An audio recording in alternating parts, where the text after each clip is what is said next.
In 2011, nursing student Holly Bobo was kidnapped and murdered in Tennessee. Zach Adams was convicted and sentenced to life in prison based on one witness's testimony. That witness has now recanted, admitting that he made the entire story up. And you know what? We're on part 3 of the trial rewatch. Let's get to it. Sorry. Here comes.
Good morning, beautiful humans, or good afternoon or good evening, depending on where you're at in the world. I am Bob Mata. I'm your host. This is Defense Diaries podcast. And as always, I am joined by my beautiful and brilliant co-host, Allie. What's up, girl?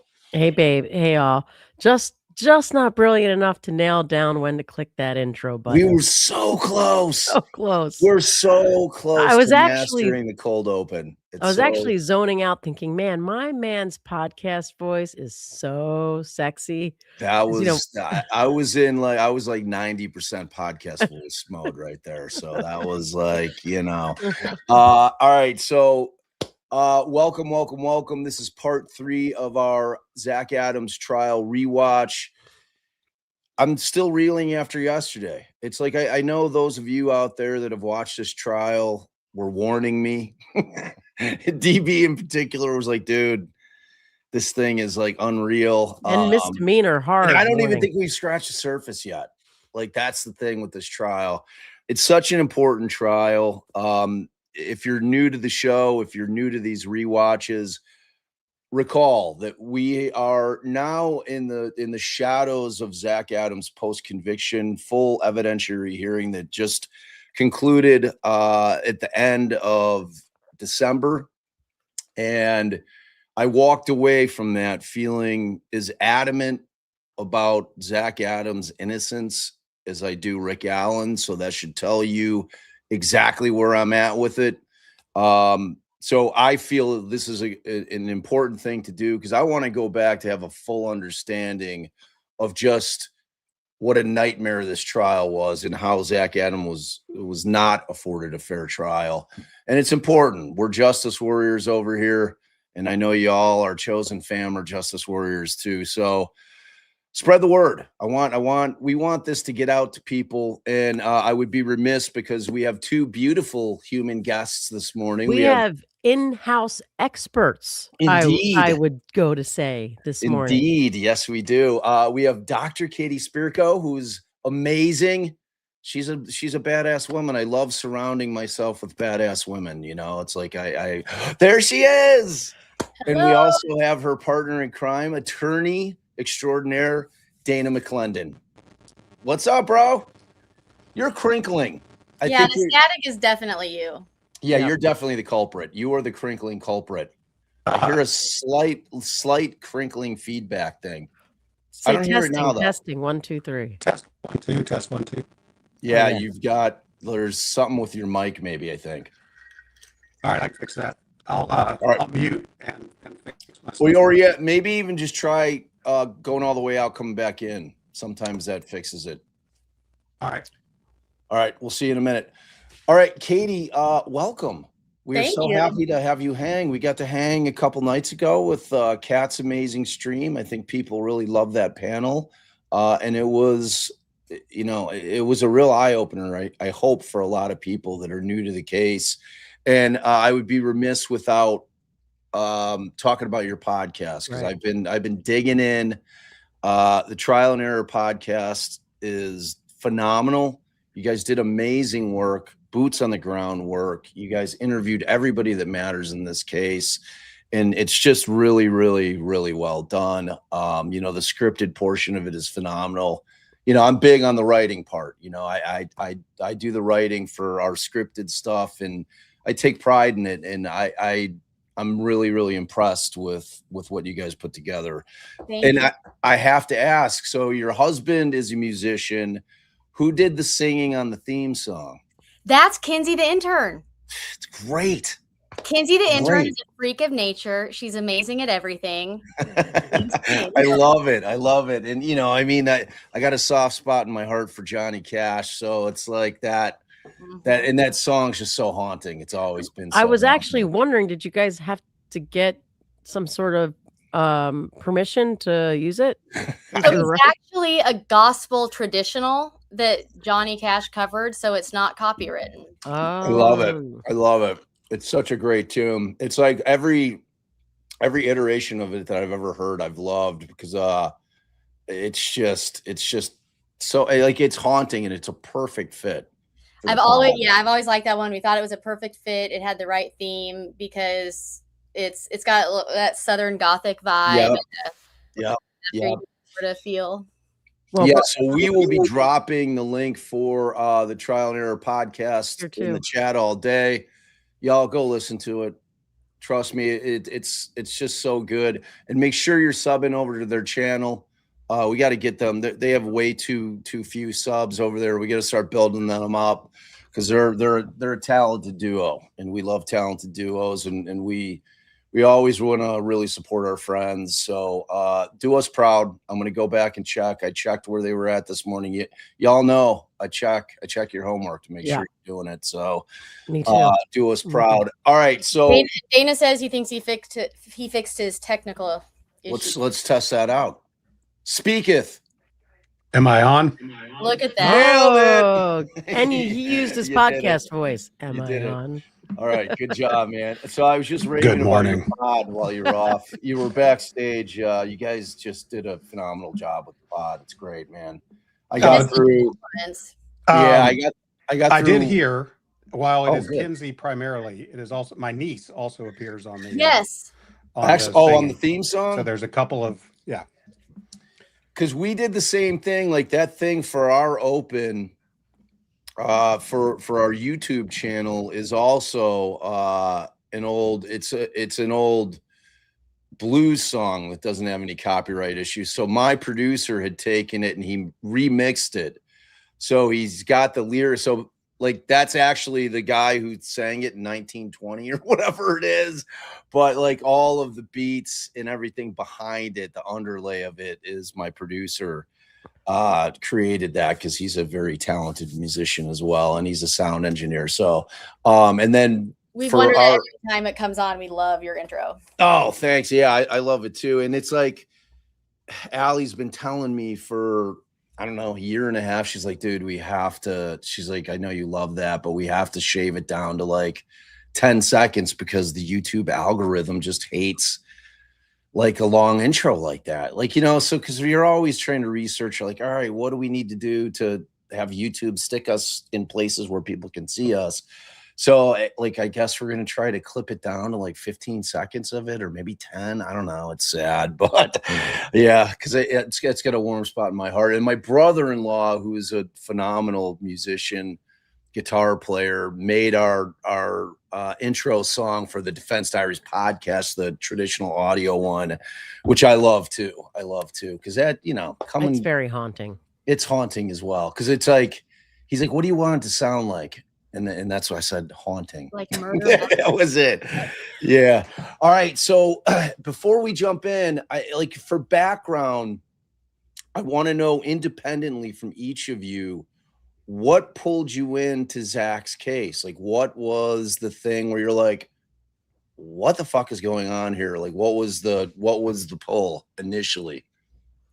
For me, it was Doug, and for Dana, it was me. I think we just get each other pulled into chaotic situations. Yeah. Doug had called me. He got appointed on the case by Judge Bradbury, and I needed a sidekick because it was a lot, 4 terabyte digital file alone. And we'd worked some cases together. And so he called and asked me to come on and help him with it. And he said it was politically messy, possibly career suicide, a ton of work, and he couldn't pay me at all. But he thought that his client was actually innocent. And I love that. I love every part of that story. And the part that I love the most is you did it pro bono. Well, and then Nichols started coming after me, and Doug and I decided to, I don't know, divert paths a little bit so that I could keep her attention off of him, maybe. Yeah, I like that. That's like you go like lead her away over there by doing the shit that you're doing so that I can get my work done. Just divide and conquer, baby. Divide and conquer. What about and that's you? where I came in. All right. My job was to keep Katie distracted and not bothering Doug. Beautiful. So it was divide and conquer part 2. So it was I love it. It's man. I knew about the Holly Bobo case because our old PI who had been with us for a decade plus retired down to Tennessee, and he happened to move to the same town that Holly lives in. So like he's our Steve Yankee, he's our old PI. And as soon as he got down there, he called me. He's like, have you heard about this Holly Bobo nursing student case? And she was like, still missing, I think, when he moved there. No. No, they had just gotten the conviction. Oh. So because he's like, you should really, because we had just started the podcast, like, and we weren't doing the YouTube yet. It was just me. I think I had just finished the Gacy tapes, the season 1. And he's like, man, he's like, I'm telling you that, he's like, you should look into it because there's a lot of people down around here that are saying that they convicted the wrong guy on this thing. And I'm like, no shit. I'm like, are you working on it? I'm like, are you going to fuck around with it? He's like, I don't know. He's like, I'm kind of afraid to because, it seems to be divided in terms of what people think down here. And I'm a little bit worried because I'm not trying to get killed, like just having moved down here. So, and Steve's like 6'4", he's got a huge red beard. He's bald. He wears overalls. And this is what he was wearing when he was in Chicago. So like, but he's a teddy bear. Like the dude's just, yeah, he's going to fit in perfectly. So that was really kind of my intro to it. And then when I heard about the post-conviction full evidentiary hearing, I'm like, oh, I'm all in, because like those are the things, like for my audience, I just love to be able to show them kind of that part of the system because you just don't see it very often, especially being streamed. Like I kind of bailed on it. I shouldn't say I kind of bailed on it. I totally bailed on there was the corn rake killer, Todd Mullis case out in Iowa, which I thought was pretty fascinating. And I actually do want to get back to, because I think there were 2 days left of that. But these evidentiary hearings where they're streaming them is such an amazing way to really have people see how that part of the system works. Cause it's just not shit that's been streamed. You know what I'm saying? It's like, Dana, in terms of kind of like where the wars are really fought in all of our cases, which is pre-trial, that was never streamed. It was always just trials. And now what we're seeing with these cases is they're streaming the actual war, because like the trial's like the end game, that's like the final battle. But the real war in terms of what's going to be admissible at trial is where that thing is fought. So I love all that aspect of it. And, I'm really excited to have you guys on because, anybody who's willing to put in the time because I like Dana, and I don't know about you, man, but I practiced for a long time and I feel like I have a louder voice out here in terms of trying to get the message out as opposed to one time in it. you know, in the courtrooms and just taking those constant gut punches, man. You know, like out here, I think we have an opportunity to be heard on a much larger scale. And, you know, pressure makes diamonds sometimes, you know, so that's kind of where I'm at with it. But I really appreciate the work y'all are doing. So thank you for that. We so appreciate the support. And if it weren't for you guys and Kat and other content creators and followers, we'd just be a couple idiots making enemies. So we definitely as I say, an old man shouting at clouds. Yeah. I don't know how many times I've used that meme or GIF or GIF, whatever. I call it a GIF because it's a G. You know, from The Simpsons. It's the best. It's the best meme of all time. Or yeah, GIF. you were saying that you know, you have a louder voice out here. The way I actually got into this case was technically representing Katie when the state threatened to serve a subpoena on her and have her bring her PhD thesis and all of her notes and records. And I mean, they sent this, they were proposing to send this sweeping subpoena, and I entered an appearance, and for reasons that don't matter now, they basically bailed out on that. And so Katie kept calling me or texting me saying, you got to read this thing. You got to listen to this recording. You got to check out this, you know, this interview, whatever. And I was like, my job's done. They bailed out on subpoenaing you. And little by little, she kept telling me parts of this case. And I was like, thinking to myself, I don't think so. She's not a lawyer. She doesn't understand what happened here, or that's not something that would happen, and one after another, it was the next insane thing turned out to be true. Wait, you guys weren't partners before this? No. We'd worked together on some cases, and I just called Doug. Doug said, you need to get a lawyer to represent you when we do our thing. And I said, I'm going to get Dana. And Doug said, no, anyone but Dana. He wasn't. Doug thought somebody else might be better, but I think he's probably they're we're bros. But bedtime story talks every night. They love each other. I love it. Yeah. Well, funny story about. Wait, I cut Dana off. He was about to finish. I'll tell you a story afterwards. Well, so she kept sharing these things with me, and little by little, I became intrigued, and then astonished, and finally disgusted. And my very first jury trial, that when I was like 26 years old, I second chaired a heinous child abuse case. The client was my age, poor white kid from Nashville, and he didn't do it. He absolutely did not do it. And everyone in this case failed him.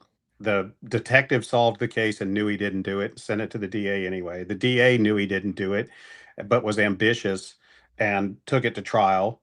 The judge should have dismissed it at the close of the state's proof, didn't. Then the jury convicted the kid of half of the charges, which was impossible. They just literally split the verdict, made a quotient deal type verdict, and it crushed me. I mean, I went home after that 5-day trial, and I was like, I can't do this. I know, man. And when Katie was sharing this Zach Adams story with me, I kept feeling this pull to like right this 3 decades old wrong that I was powerless to stop then. Yeah. And I was like, and one day she was kind of like, you gotta do this, you gotta do that. And I was like, Katie, I'm not a lawyer in this case anymore. And she was like, well, you have to, you know, and kept kind of challenging me. And finally I went, Katie, this is a podcast. And that's what happened. So here we are. I love it, man. Yeah, that part of it, you know, I come from a very short line of criminal defense attorneys, my dad being that line. And, you know, the one thing that he told me early on before I decided to go to law school, you know, was that the worst client that you can possibly represent is the innocent person. You know, because the weight it's the of hardest thing ever. Oh my God! You sit next to someone that did it. It's like we're here to mitigate the consequences. Right. Or I'm here to make sure that the trial right. is fair. You know, like I'm here to make sure that all the boxes get checked.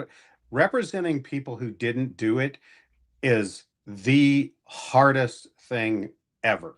Because the stakes are so high. Everything.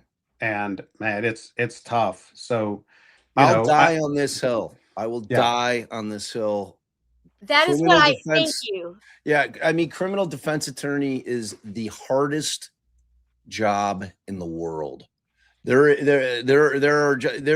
in terms of the stakes, in terms of the weight that we carry. And look, if a surgeon is in there and they lose somebody on the table, but they did everything by the book and they didn't commit any negligence, and you just couldn't do it, they're not going to carry that for the rest of their lives.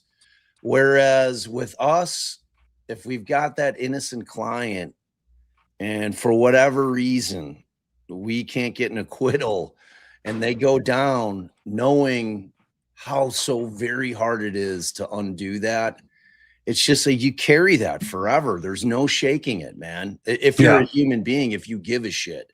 That kid that I represented 30 years ago went to maximum security prison in Tennessee for 2.5 years before the Court of Criminal Appeals finally got around to saying, y'all can't do this.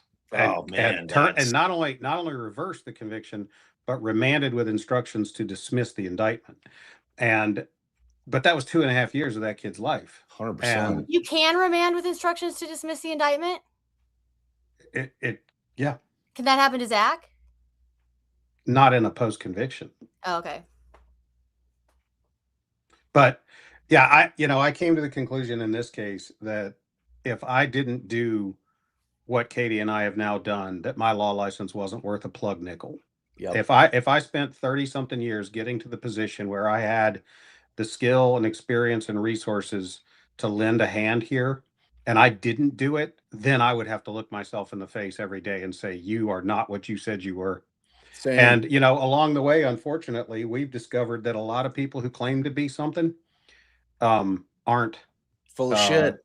Well, they're all about, the Constitution and defending their clients until it's politically costly, until it's risky, until the stakes are very high. I mean, I've just doing what I've done so far. There are courthouses and judges that I'm done. That I'm cooked. You're dead to them. Right. I can't go there. Yep. I can't go there. And that's just the consequences of doing something like this, that I knew going in, this is what it was going to be, but I could not look myself in the face knowing what I now know and doing nothing. It ain't easy doing the right thing, brother. It ain't easy. Because I went to my wife, who was my partner, and I asked Allie, I'm like, I'm going to start this podcast. And that was like 2021. And, I mean, we were a small firm. And at that point, we were just coming out of COVID. We had lost 2 of our associate attorneys. So we were basically, and I'm like, at this point, I was not feeling it anymore in terms of the passion, and you need the passion. We're not doing our clients any justice if you don't feel that burning passion. So what I ended up doing was, I went to her and I said, look, are you okay with me like going all in on this podcast? Because I had those Gacy tapes that I'd been holding on to for 30 years from my dad's representation at Gacy, and Gacy had waived privilege, and I didn't know what to do with them. And then I'd come up with this concept of doing a podcast, and I didn't know how I was going to structure it, but I knew that I was going to do something unusual with it. And I thought that I could make a really good podcast with it, not really focusing so much on Gacy, but the victims, the investigation, the arrest, and the trial. So, and then I would play the tapes because I think that, the historical value of them in terms of being able to kind of hear a behind the scenes interview with that particular dude with his defense attorney preparing for trial just had never been heard before. It was just a very unusual set of circumstances. What's up, dude? Come give me a hug real quick. Did you just wake up? All right. You're not going to give me a hug. Come here. We're on a live. Give me a hug. All right. She got bad head. Come here. No. All right. I love you. So, at that point. Okay. Here. All right. Go. What? I'm in the middle of telling a story, dude, on a live. What? Oh, no. You're out. Go get Let your Dad sister. tell the story so we can start court. Yeah. All right. Oh, so she's trying to get me to bring her to Duncan. Where's your sister? Is your daughter's name Scout? Yeah. Well, so there's a whole story behind it. Okay. Yeah, Scarlet, but we call her Scout. Oh, I love that. so I wanted to I name her was Scout, of wondering what course, about from To that. Kill a Mockingbird. And Of Allie's course. like, we're not naming her Scout. I'm like, what? I'm like, it's an amazing name. She's like, and we wanted a strong female protagonist name. So we ultimately, she's like, here, I'll make you a deal. Her nickname will be Scout. So, me being the stubborn bastard that I am, I've only ever called her Scout. Like, she's Scarlet when she's in trouble. Right. But for everything else, Her she's government name is Scarlet. That's right. that. Exactly. Yes. All right. I won't belabor the point, but yeah. So I started the pod, man, and it was the same thing. And so when we started the YouTube channel, it was really to promote the podcast.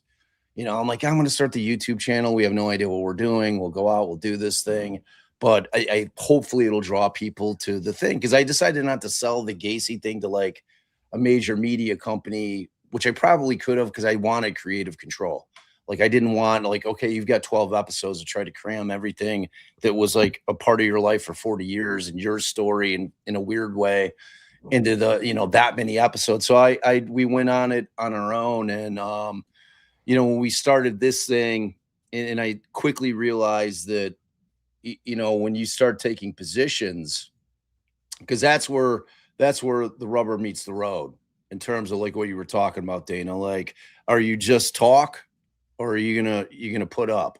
You know what I mean? Because it's like I had started this channel, and when I took a position on Alan, because that was such a highly contested and divisive case, that I probably lost half my audience, and I didn't like. I'm like, I don't give a fuck. Like, this is a bigger thing. This is like, because when I started to realize that people that were gravitating to our show were people that actually cared about due process and actually did care about and do care about the Constitution. Like, I'm like, all right, well, that's our tribe. That's our people, so it's like, and it's, I mean, I think for people like us, it's an amazing platform to fight, to put the fight up. And like I was saying, I mean, I just think our voices are so much louder. We have such a wider reach, or the ability to have a greater reach than we did in the courtroom, which, especially on the post-conviction side of it, and, like the wrongfully convicted side of it, it's frustrating for me, because I'll get a huge audience if we're doing anything Karen Reed, but I'll have an exoneree, a guy who spent 30 years in prison, who you're expecting, like, if you don't know anything about exonerees, most of them are not what you're expecting a person to be like after having lost 30 years of their life for a crime that they didn't commit. You'd expect them to be bitter and angry, and they typically aren't. They're typically the opposite of that. They're typically like, wow, I'm going to put the rest of my time on this earth into helping people that were similarly situated to me. And, and they're all amazing. And then we get no traction on that shit, and it's Well, hopefully we'll get good traction on this. So good segue. Let's get her started. Wow, Allie. See how she steers the ship. Hey, listen, Allie, just work on those pre-rolls. You Right? try to get those cold opens nailed. We're so close. We're so close. I nailed it, and then she just missed it on the Looped thing. it. And all then right, boosted so it.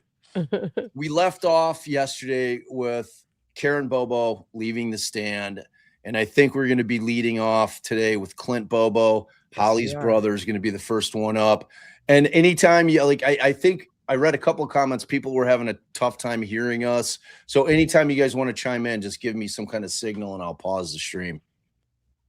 All right, I'm probably going to go make another cup of coffee. Yep, dip in, dip out, man. Whatever's clever. I'll be back. But this testimony, but when you get to Clint, just try to hear very carefully what he describes the person who did this to be, and then picture that person in your mind. Cool. On it.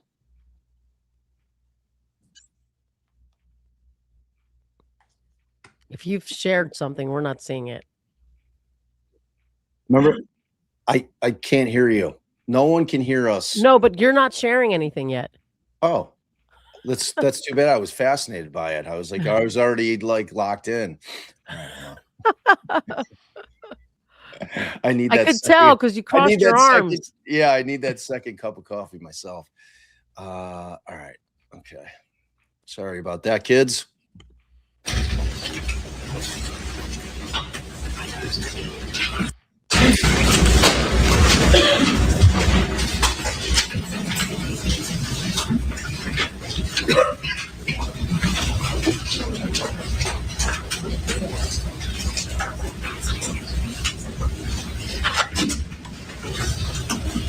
bloop. Stand up here and raise your right hand, please. Solemnly swear the testimony you're about to give is the truth, the whole truth, and nothing but the truth, so help you God. Be seated. State your name for the record and spell first and last name for the benefit of the court reporter.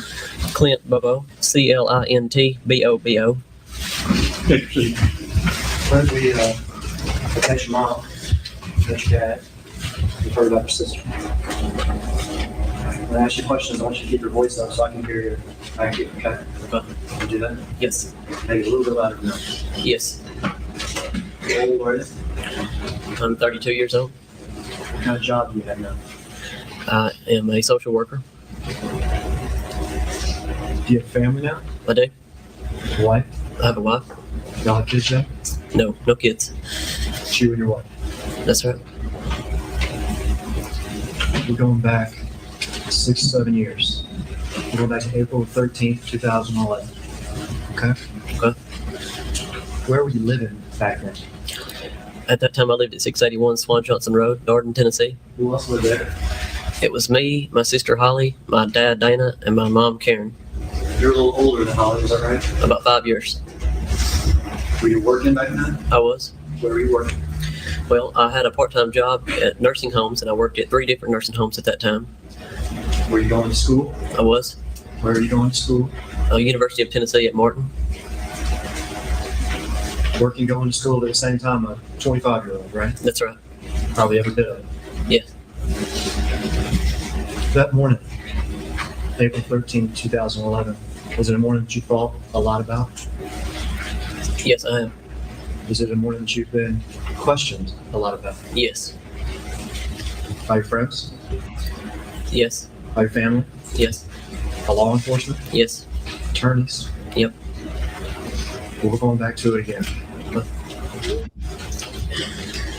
That morning, how'd you wake up? When did you wake up? I woke up to hearing the sound of our house dog Rascal barking. What kind of dog is it? He's a Shih Tzu. It's a little thing. Yeah, It barks a lot. he's pretty small. He barks pretty often. That woke you up. Yes. And what'd you do? I went back to sleep. All right, so you're woken up by a dog barking, but you even get out of bed? No. Okay, so you wake up, dog barking, stop barking? Well, yeah, I waited.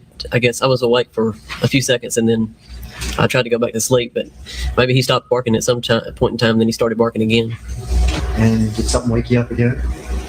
Just the sound of him continuing to bark. Okay, so the little dog's still barking. Mm-hmm. What do you do? I decided I would get up. That he probably wasn't going to stop barking, so I would go ahead and get up and go to try to find out what he was barking at. What did you expect to find? I expected something to see a utility vehicle outside, like a water meter reader or an electric meter reader, something, or a delivery truck. You expected something normal. Yeah.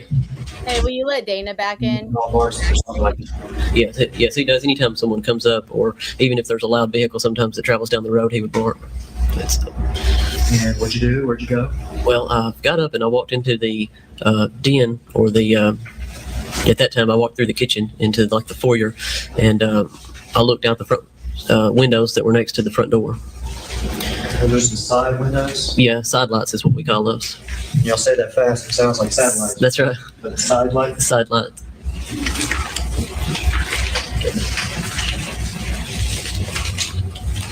I'm going to show you, Clint, what's been previously marked as Exhibit 19 and 20. It's going to be behind you. Okay.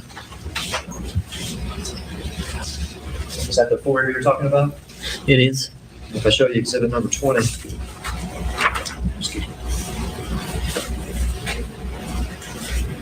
I'm not good at that. What do you see in Exhibit 20? That's the foyer area with the front door open. All right, you got the front door, you got those side lights. That's right. All right, you looked out there, what'd you see? I didn't see anything. I didn't see any vehicles. Didn't see anything. Okay, what'd you do next? Well, I looked out. I walked over to the Dana wants back in. Where is Dana?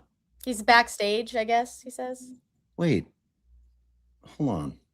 Did he do something like, I don't see him. Like, I see him here. It says remove. Dana, where are you? He said, I'm in the backstage again. Oops, Dana. That's him right there. Like, He's having old man problems. He is exactly. It's like looking in the mirror. That's what it's like for me. I don't understand what's going on. So Dana, you're on stage, but you're muted. So I think you see that little picture of him is Dana right there. So God, it's so wonderful to know that there's another old man on the tubes like me out there. See, it's not just me, everybody. All right, Dana, I think your mic's off, dude. Your camera and your mic are off for some reason. I don't know what it is. We've got that handsome picture of you, though. Come on, Dana. He's not. He's only you're. No, he's not. He's only there once. Dana, if you can hear me, go all the way out and come back in again, because something's gone awry. Because you're muted and we have no video of you. Hey, what's up, Kat? What's up, girl? Hey, Kat. Whenever you want to jump on, let me know. DB, also, I keep meaning to message you, dude. If you ever want to pop on, just tell me and I'll shoot you the invite. Just heads up, we are actively in the process of poaching DB from you. We're stealing it. I mean, DB's that guy. DB's that guy. I mean, you know, he's like when he sets his hooks in something, you're in good shape, you know, because he's a digger. Like the level of diggers that we have, affectionately known as the cranks over on the Richard Allen case, it's like they're amazing. They're amazing people because obviously they're doing it from a place of straight passion. You know what I'm saying? It's like, and they're choosing to spend their valuable time digging into cases, hoping that they can make an impact. And it's like, I have such great love for people like that, like DB, like the Anges, the Yellow Jacks, the Sleuthies, like all the people that are, and there's so many. And just freakishly talented and smart. Like incredibly, they're brilliant. Just like to a person, every one of them's brilliant in different ways, in the same way. It's like, it's amazing. It's like, and I never ask what any of them do for their real job, because I don't care, because what their talent is what they're doing with this shit. I'm like, whatever you're doing to make money, you should be doing this to make money, because you're fucking awesome at it. I need to chime in here because not having Dana is very disappointing. So I know we're trying to get does him. he do YouTube enough to know to click on the little arrow thing? So at the bottom of the screen, there's a microphone, a camera, and then there's a box with an arrow, leave studio. Yes. Like, click that leave studio and then re-enter the studio. Yeah, just completely leave the studio, Dana, if you can hear us. If you're watching, or and if you can't, go on to just YouTube. push your medical alert button, Dana. Someone will come help you. I've fallen and I can't get up. Yeah, you got to get out. So fully leave, because he's not leaving. He's still here. Let me see. All right, I'm going to kick him from the studio. Oh, there you go. All right. Kick, yes. Don't ban him, though. Don't ban him. I'm not banning him. I'm kicking him. All right, now text him to log back in, because something went awry. Refollow the link. Start anew. Yeah, Katie, if you didn't know, you see we have it right here on our banner. We call it our tech wizardry. Yeah, she knows. That's why she's commenting. She's got it. You need to mansplain it to her. Oh, thank you. Thank you. I just messaged him to let him know he's ruining everything. You're No. ruining everything. Hey, It's over now. and he's back. Hey. All right. I feel so seen. I There feel you so are. seen to have another old man tech savant with me in here. Listen, that was not me. All I did was like turn off my mic, turn off my camera, and went and made coffee. I got dumped from the. I don't know what happened. Well, We were seeing a we had image your of you. yeah, we had your little well, that's what, like, if I turn my camera off, that's what you get here. Yeah, I made an avatar. Right. So Oh, see, he but knows. I don't even know how to couldn't make get an you back avatar. in. I like can typically control muting or unmuting, but I couldn't do anything with it. Oh, So I watch this. booted Watch. you. Boom. See? Yeah. I know how to do that. Yeah. All right. mean, No, I what do you don't know mean? what happened. That's why I was saying it was a YouTube or a StreamYard glitch. I agree. It was not me. I It was- may I be think a it was Alright, crazy not old Dana. man, but So, that was babe, not you're me. not saint. You're still No. unsaint. No, I'm still seen. Because it's like I figured out how to kick him. So I mean, there you go. What about that? I was actually That was about to some do that was some actual tech that was wizardry. some real quick thinking on your feet. Yeah, indeed. All right, so we're right about to get to in the testimony the thing that you wanted us to pay very close attention to right now. So this is where we get the description, which is kind of important. I think all of us would agree that the only person that laid eyes on the person that committed this incredibly horrifying crime against Holly Bobo was seen by this guy. Yeah, and keep this in mind too, that the description that he's about to give is the only clue law enforcement had for a long time. They had no car. They had no, they didn't have a motive other than whatever motives kidnappers have. Well, they didn't did actually have a description of a vehicle that was accurate that they lost or buried or whatever, but when dozens of law enforcement officers swarmed to their driveway that day and set up a command post, what Clint's about to tell you is all they had. Hey, if I send you if I message you an image, would you be able to possibly screen share that at a Again, I think that you could 100%. that you can hit the button to screen share, and then we can stick it up whenever we want. Yeah, you guys have the ability to share as well. So if you've got something from your computer that you want to pop up, you like on this stream, you can just because you're seeing the share button down there, right? The monitor with the plus sign. I don't think we know each other well enough yet for me to screen share and this. Yeah, you might not want to do that. I mean, I'm an open book, you know what I mean? It's like I'm just but yeah, if you want to send it to me, I'll pop it up. So Clint's going to when he's describing what the assailant looks like and what he's going through, he's going to talk about coming up a little bit that he thought at first he thinks it's Drew, and we can talk about that, but he thinks it's his cousin Richie because the body stature, it just looks like his cousin Richie. And so I'm going to send you an image of Terry Britt on the left and cousin Richie on the right. I'm so here for it. I'm so here for it too. Should we wait? We'll let it play, and then when he says that, we'll switch the screen. I'm setting the stage. I like it. I like it. They call that a teaser in the business. Okay. All right. Let's go.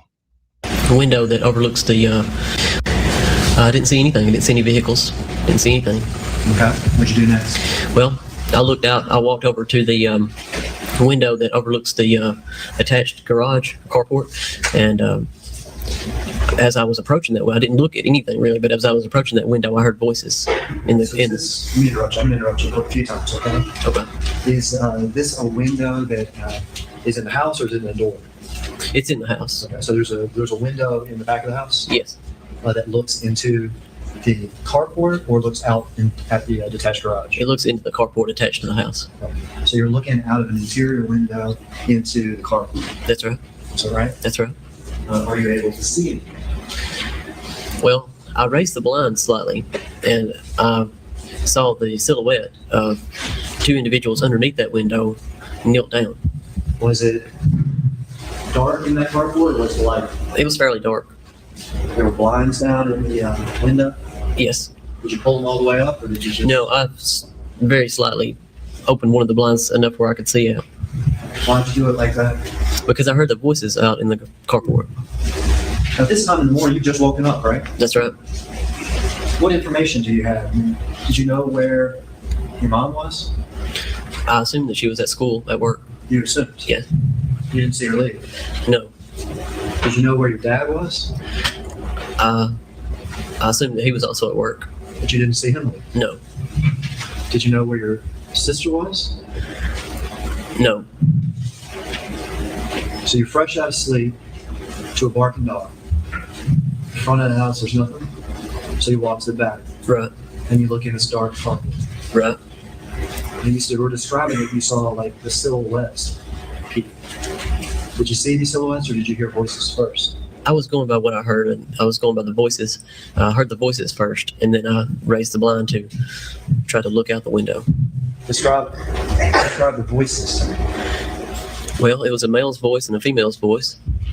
Did you actually recognize either of the two voices? At first, I didn't recognize either voice, but as I listened for just seconds, I could recognize my sister's voice and what I thought was her boyfriend Drew's voice. And why did you think it was her boyfriend Drew's voice? Well, because he was the only male figure in Holly's life besides myself and my dad. So you were making an assumption. That's right. Did you know Drew very well? Yes, Y'all were good friends, actually, right? yes, Did y'all go hunting together? we did. Ride four-wheelers together? We did. And you assumed it was his voice. Yes. How were the two voices talking to each other? In what manner were they talking? The male voice sounded somewhat aggravated, and the female voice would just answer back and sounded upset. Did you actually hear the words that were being spoken? No, I wasn't able to make out what they were saying. So were you going by the tone or volume or something like that? That's right. Voices? That's right. And is all this happening over the course, as we talked about it here, and it sounds like it's happening over the course of minutes, but in fact it's happening over the course of what? All of this is taking place just within a few minutes. And these voices, how long do you listen to them for? Well, I would say just less than minutes. I would say seconds. So you're fresh out of sleep. Yeah. Barking dog, nothing out front, looking out to the carport, and you hear these voices That's right. for seconds. Yes. And what do you see when you lift up the blind a little bit? I see the silhouette of two individuals knelt down underneath that window. Can you see their faces? No, Can you tell which one the male is and which one the female is? by their voices, mostly I can. What do you mean by that? The female voice that I heard, which I later recognized as Holly's voice, was on the right-hand side, and the male voice, who I thought was Drew, was on the left-hand side. What happens next? I tried to call my mom, and You try to call your mom. I was going to ask her if Holly didn't have school today because I knew that she was still at the house. Well, let me ask you, if you assumed that male voice may be Drew and he's a friend of yours, why didn't you open up that door and check?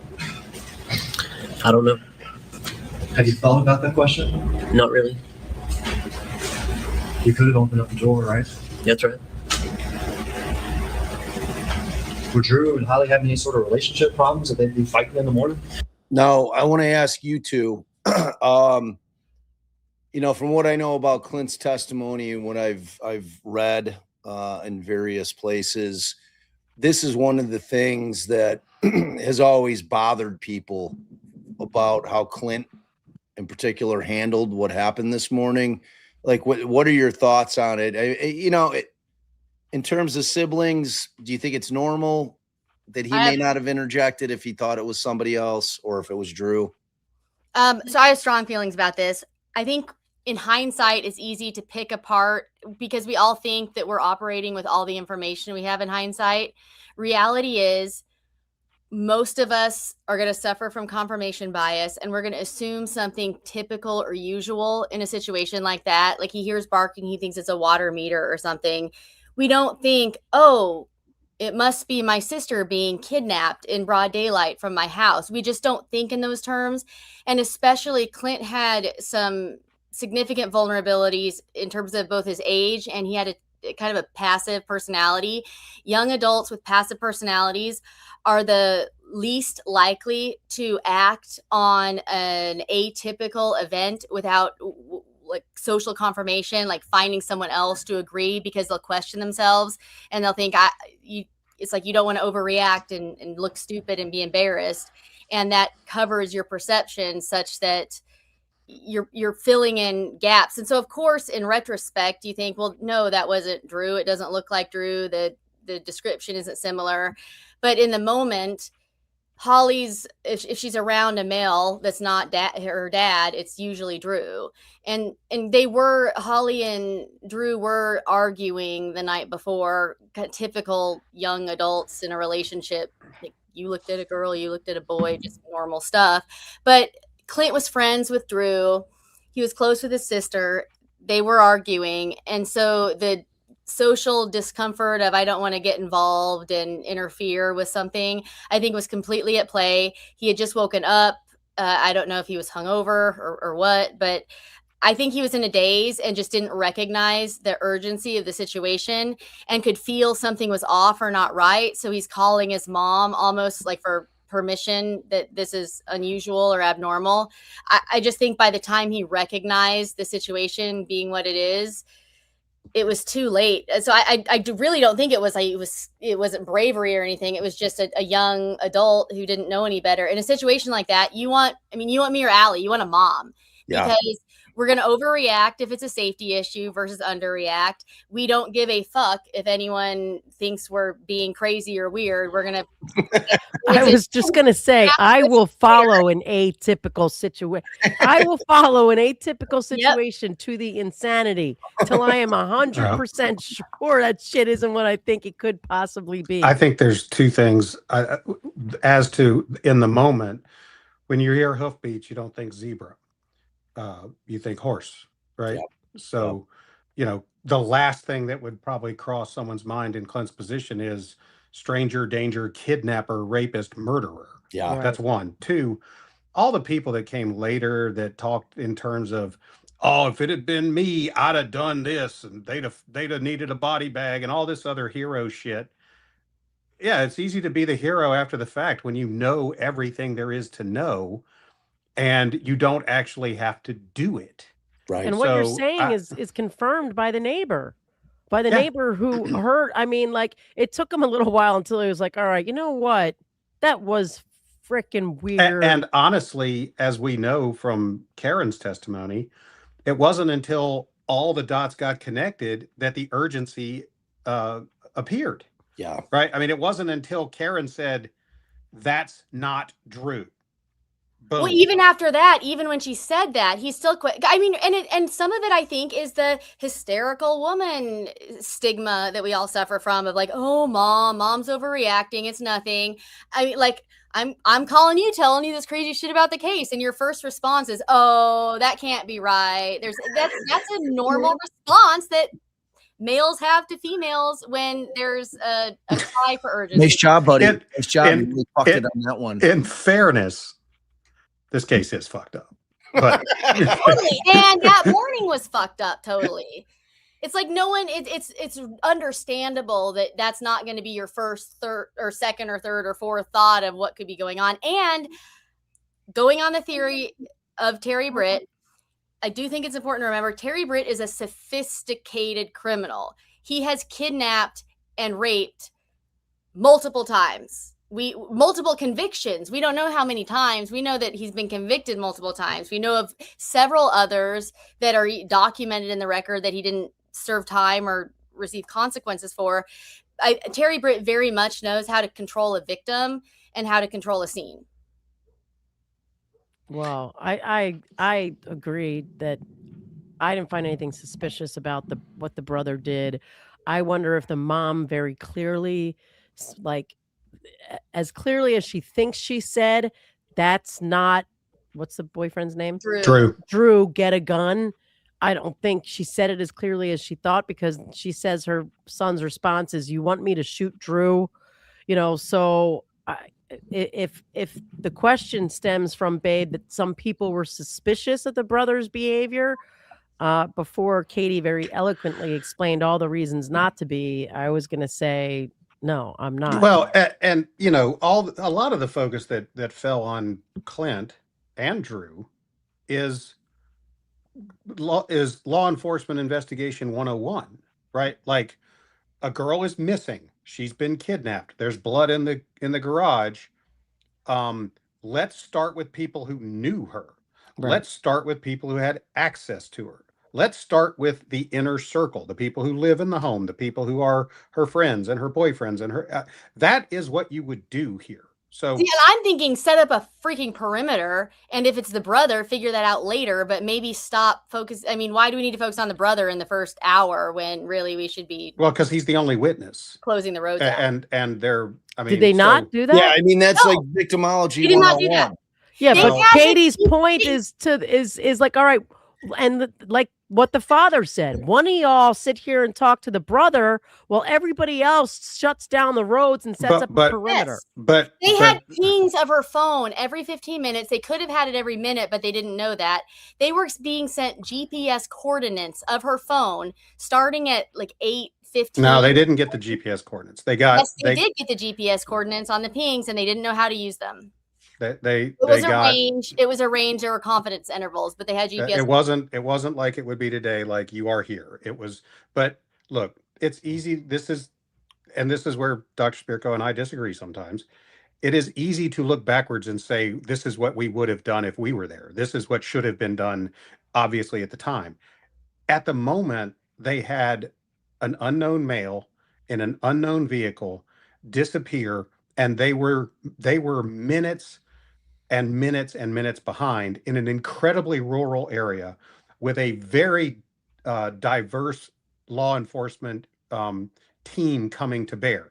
This is not like Metro Nashville where they can put 25 officers on one radio and put them in a perimeter. This was sheriffs, local cops, city cops, TB. I mean, like just to coordinate getting on the same radios was not instantaneous. So I'm willing to look at this and say, in the chaos and confusion that ensued in the first hour, once she's 30 minutes gone, perimeter, where do you put your perimeter? How many miles away from this home do you go? Do you go out that long after you can? That's why. And I think my point is, everyone wants to jump on the brother who did not ask to be put in the situation, who received no training to be put in the situation, and who is young and didn't know what was going on. Well, the law enforcement showed up and they're standing around for hours before they do anything because no one knows exactly what to do, and they're suffering from this paralyzing confusion. I just think if we're going to put the onus on somebody in this case, we need to stop focusing on the community members and family members who didn't ask to be in the situation and look at those who took it on voluntarily. Yeah, well, and I mean, as critical as we have been of law enforcement and certain individuals in particular, keep in mind, as Dr. Spirko said a minute ago, the kidnapper here was a very sophisticated person who had days, weeks, or months of planning advantage and had a head start in an unknown vehicle in an unknown direction for an unknown length of time before the first actions could have been taken by law enforcement on the scene. Or if you want to follow the state's theory, it was some people who showed up at the house to teach Clint, who's never done meth, how to make meth, and they were angry that Holly wouldn't let them teach Clint how to become meth. Was that their actual theory? That was Well, theory. That's the testimony they put on. Well, at closing at the post-conviction relief, Amy Wyrick conceded that the state has never advanced a theory that it was Zach Adams who took her from the property. So whatever. I just think there's a temptation to Well, of course they can't, because we're about to get to this description. Right. Yep. There's a temptation to think in this case, I think, that if only this, then not that. And I think people, myself included, gravitate towards a simple way to prevent heinous monsters from doing monstrous things. If only the brother had this, if only the cops had that, then the evil wouldn't have gotten away with the heinous evil that the monster did. The truth of the matter is, this monster was way ahead of everyone for a long time, and sometimes the monsters win. Yeah, I mean, No, and that's it. Because at the end of the day, the train had left the station. In terms of the things that were going to happen, ultimately that did happen were happening, and there was no stopping it, because once he got her off the property, it was over. But it seemed like minutes, though, babe, to when she makes that phone call. Is it not minutes? Here's the thing. I hear you. Here's the thing I want to ask, though, both Dana and Katie. is it just a mother's intuition? Because when she's testifying, Clint says it's Drew, and she's like, it's not fucking Drew, because she knows, obviously she had heard Drew was out at her mom's grandmother's farm, right. And so she knows that it's not him. But what brings her from that to go get a fucking gun and shoot this mother, whoever the fuck? Because you've got a scream and you've got somebody pulling her off and taking her out. Wait, but did Drew tell, or did Clint tell her that he heard a scream? So or what happened was arguing? we got James Barnes, who you heard his testimony, I think yesterday, the neighbor whose mom is Kathy Wise. They had a really testy relationship, those two neighbors. They would, so the fact that Kathy Wise would call Karen at all, it's like they wouldn't talk to each other unless there was something extreme. Yeah. But Karen, when she gets a call at work from Kathy Wise saying, we heard a scream, is Holly okay at your house? That's the connective tissue.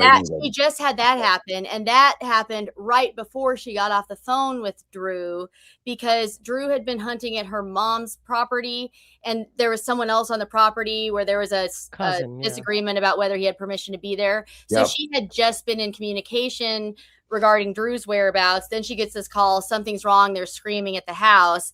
A mom, you're gonna right, and then the brother's saying she's being taken into the woods by Drew, and then the mom's like, well, no. And Karen, because Holly had woken up early that morning because she had a nursing test at 8 a.m. and this was now 7:50. Holly was really studious and Holly would not be at home voluntarily hanging out with somebody 8 minutes before her test was to start. So I think the mother's intuition kicked in, and either Karen's response is totally reasonable, or I'm also crazy because I think she responded.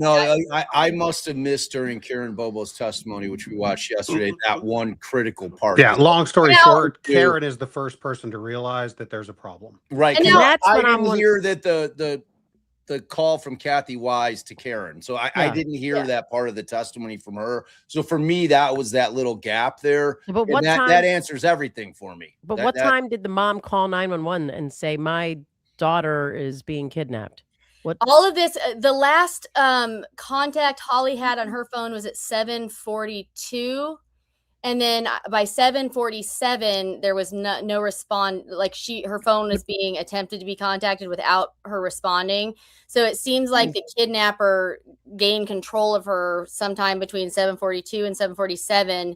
And then we've got that stuff going on with the yelling, and they're hunched over in the garage.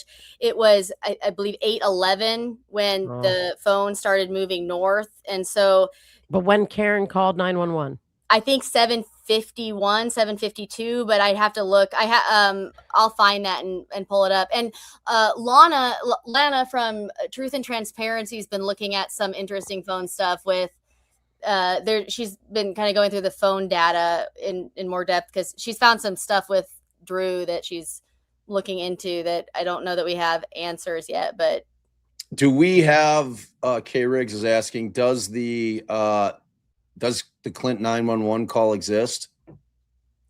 Is that something that, do we know, does that exist? I've not found it. And I found that curious. I've not found it. I don't know where it is or why we haven't heard it. But he did call 911? Mm-hmm. He called and Henderson County answered, and then they moved him to Decatur County. And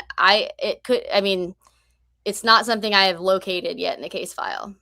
Okay. All right. You guys, that was exactly what I wanted. So, because that putting that together for me, because I was probably looking at Bears content or some shit when Karen Bobo said that. I was probably doing something else backstage because I missed that.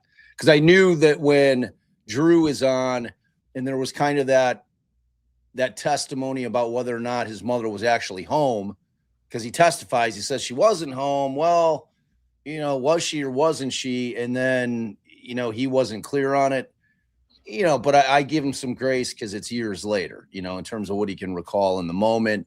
Obviously, he wasn't prepped like that prior to him getting on the stand. So, which is not unusual in terms of cases that are a little long in the tooth, where you're talking about shit that happened at this point 6 years ago, so it's like, I'm not going to sweat the guy for not But that seems like kind of a big fucking thing. Like, you'd know if your mom was home to me. But like his answer was, well, she would have been helping me move the tools out to the truck because that's just how. Oh, okay. Okay. So you're talking about James Barnes. I was confused. I was in Clint. So with James Barnes, there was two like housing structures on the same property. So his mom lived there, and then he lived there with his wife or his wife, whatever their relationship was. And so they lived on the same property, but it would, whether mom was actually home or not, they weren't in the same actual house. Okay. All right, cool. Yeah, and I'll at some point I'll quit fucking names up. At some point they'll all kind of sink in on who's who. Well, it's a long road. Maybe there's a lot of names. Maybe. All right, let's keep rolling. Not that I was aware of. You Drew opened up the door, right? That's right. Were Drew and Holly having any sort of relationship problems that they'd be fighting in the morning? Not that I was aware of. Do you get involved in their relationship problems? No, I stay out of. Is that something you want to walk into? No. Until you try to call your mom? Yes. And why do you try to call your mom? I was going to ask her if Holly didn't have school that day. Were you able to reach your mom? I was unable to reach her on the first try. Were you able to get through to her? Immediately after the phone call that I made, I also text her, call me ASAP. Okay. Did you get a response? She called back about 20 seconds after I sent the text. So this is all still happening really fast? Yeah. As we're waiting for her to text back, call back, or whatever it is, what are you doing? I'm trying to kind of listen to the voices. During this time, are you still thinking it's true, and are you still thinking it's Holly? Yes. Did your mom reach back to you? She does. She calls me right back after I sent that text message. And what do you tell her? I asked her, did Holly not have school today because her car is still here? Did you tell her about the voices in the carport? I don't recall. What did she say when you asked about Holly not having school? She said, yes, she has school. She actually had a test even. Yeah, I was unaware of that at that time. Is that how the phone call with you and Karen, the first one, ends? Or y'all talk some more? Well, I forgot to mention, I did see Holly's car in the garage whenever I looked out the window. When you look out this window, the carport's right there. Yes. So Yes. these figures would have been right there. Yes, right underneath the window. And her car would have been right there. Right there underneath it as well. So you heard the voices, you saw the car. You asked your mom, did Holly not have school? No, Holly does have school. She has school. And what next? The reason I ask is, at some point, briefly before this, Holly's car wouldn't start one morning. I think the battery was dead or something, so we had to, I guess, I don't know if my dad did it or somebody had to, jump the car off to get it started. So I thought that maybe it just didn't start and someone was coming to pick her up. Sure, but what'd your mom say? I mean, what did y'all say to each other after it was established she did have school? She said she did have school. And I believe at that point I said, well, her and Drew are out here in the garage. And what did she say in response to that? I believe she said, that's not Drew. Call all the neighbors. Well, she knew. She was working with different information than what you had. That's right. She knew that wasn't true. Right. Because she knew where Drew was. But she talked to Drew that morning. That's right. Holly talked to Drew that morning. But did you know where Drew was somewhere? I didn't. I assumed that he was turkey hunting somewhere, but I was unsure of where. All right. That's not Drew. That's what she says? Yes. And what happens next? She called back. I don't remember how much time had passed, but immediately at this time, I could no longer hear the voices. So I left where I was standing and I walked over to the back door, and that's when I saw a male and a female walking towards the woods. And I recognized the female as my sister, and at this time still thought the male was Drew. And he was wearing camouflage. Did you see his face? No, I couldn't see either of their faces. Were they just a few feet from you, or were they many feet from you? They were several feet from where I was. You say several. In fact, later on, we're going to skip forward and come back to this minute and have you tell the rest of the story.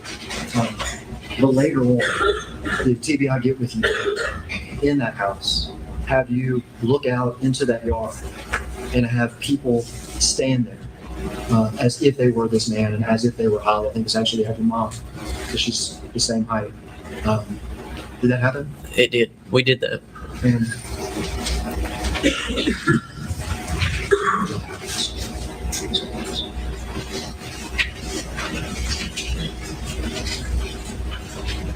what person? me have you look at this picture. Tell me if you recognize that. I do. Did I miss the description?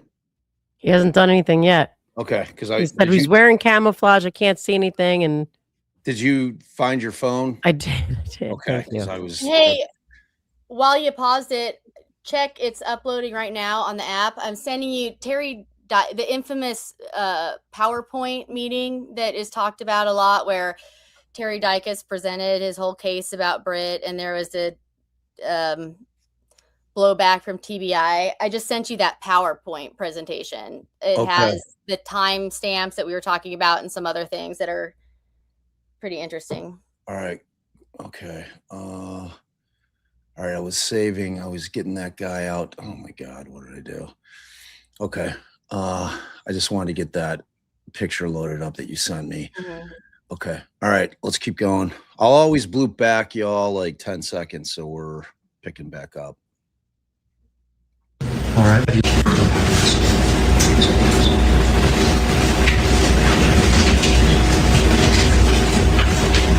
That personal. Me have you look at this picture. Tell me if you recognize that. I do. All right. What is that?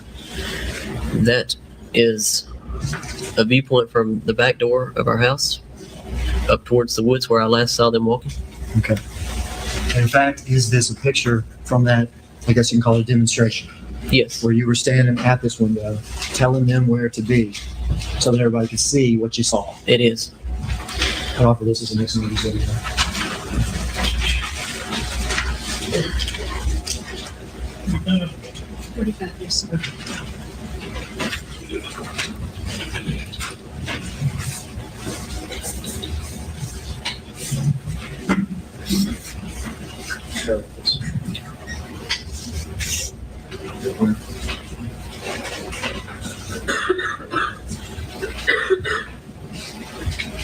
This shot back window you're talking about? It is. So you'd be standing inside the house right here at this back window, right? That's the back door. All right. After you heard the voices, and now you finally see something. Is that right? That's right. A figure here. Yes. It's impossible to see with these lights on, but this is it will be passed around. But a figure here. Let's try it. Do what?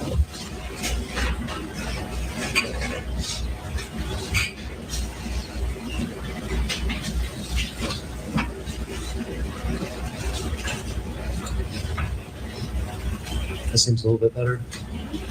The figure here. Is that right? That's right. And if we looked a little bit closer at this picture, we'd see the figure's wearing camouflage. Can you tell that from where you are right now? Yes. And then a figure right here, a pink shirt, like Holly was wearing. It's right there. That's right. Pink shirt. So here's the first figure with camouflage. And here's the second in blue jeans and pink shirt. That's actually What? your mom. Yes. But for this demonstration, playing the role of Holly. Is that right? That's right. Is this the view that you got that morning? The flash that you got of that man in camo? It Your is. sister? It is. You told us before that you were several feet away, but to me, that's more than several feet. It's quite a ways. It's all the way across your backyard. Right. This is the tree line, right? That's right. I'd like to know when that playground was area taken. that your dad built and everything for y'all. That would be out this way, right? Yes, it's just to the right of where they're standing. That detached garage would be way over here, right? That's right. So this is as much as you saw of the man in camo. Yes. And your sister. That's right. But what are you thinking when you saw that? What are you thinking that morning when you saw that? When you had a flash like this?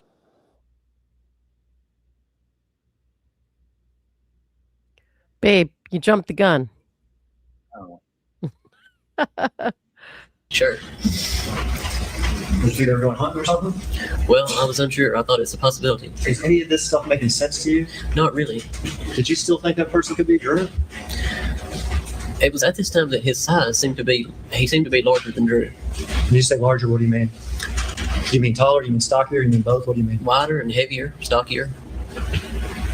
His flash from all these feet away across this yard. You say he looks heavier, stockier, wider Yes, than Drew. that's right. So what were you thinking when you noticed that difference? It occurred to me at that time, I thought, no, that's not Drew, that's Richie. And who's Richie? Richie is our cousin. All right, y'all. Other than Richie, because you didn't see the face, did you? That's right. but you're going on like body type. Yes.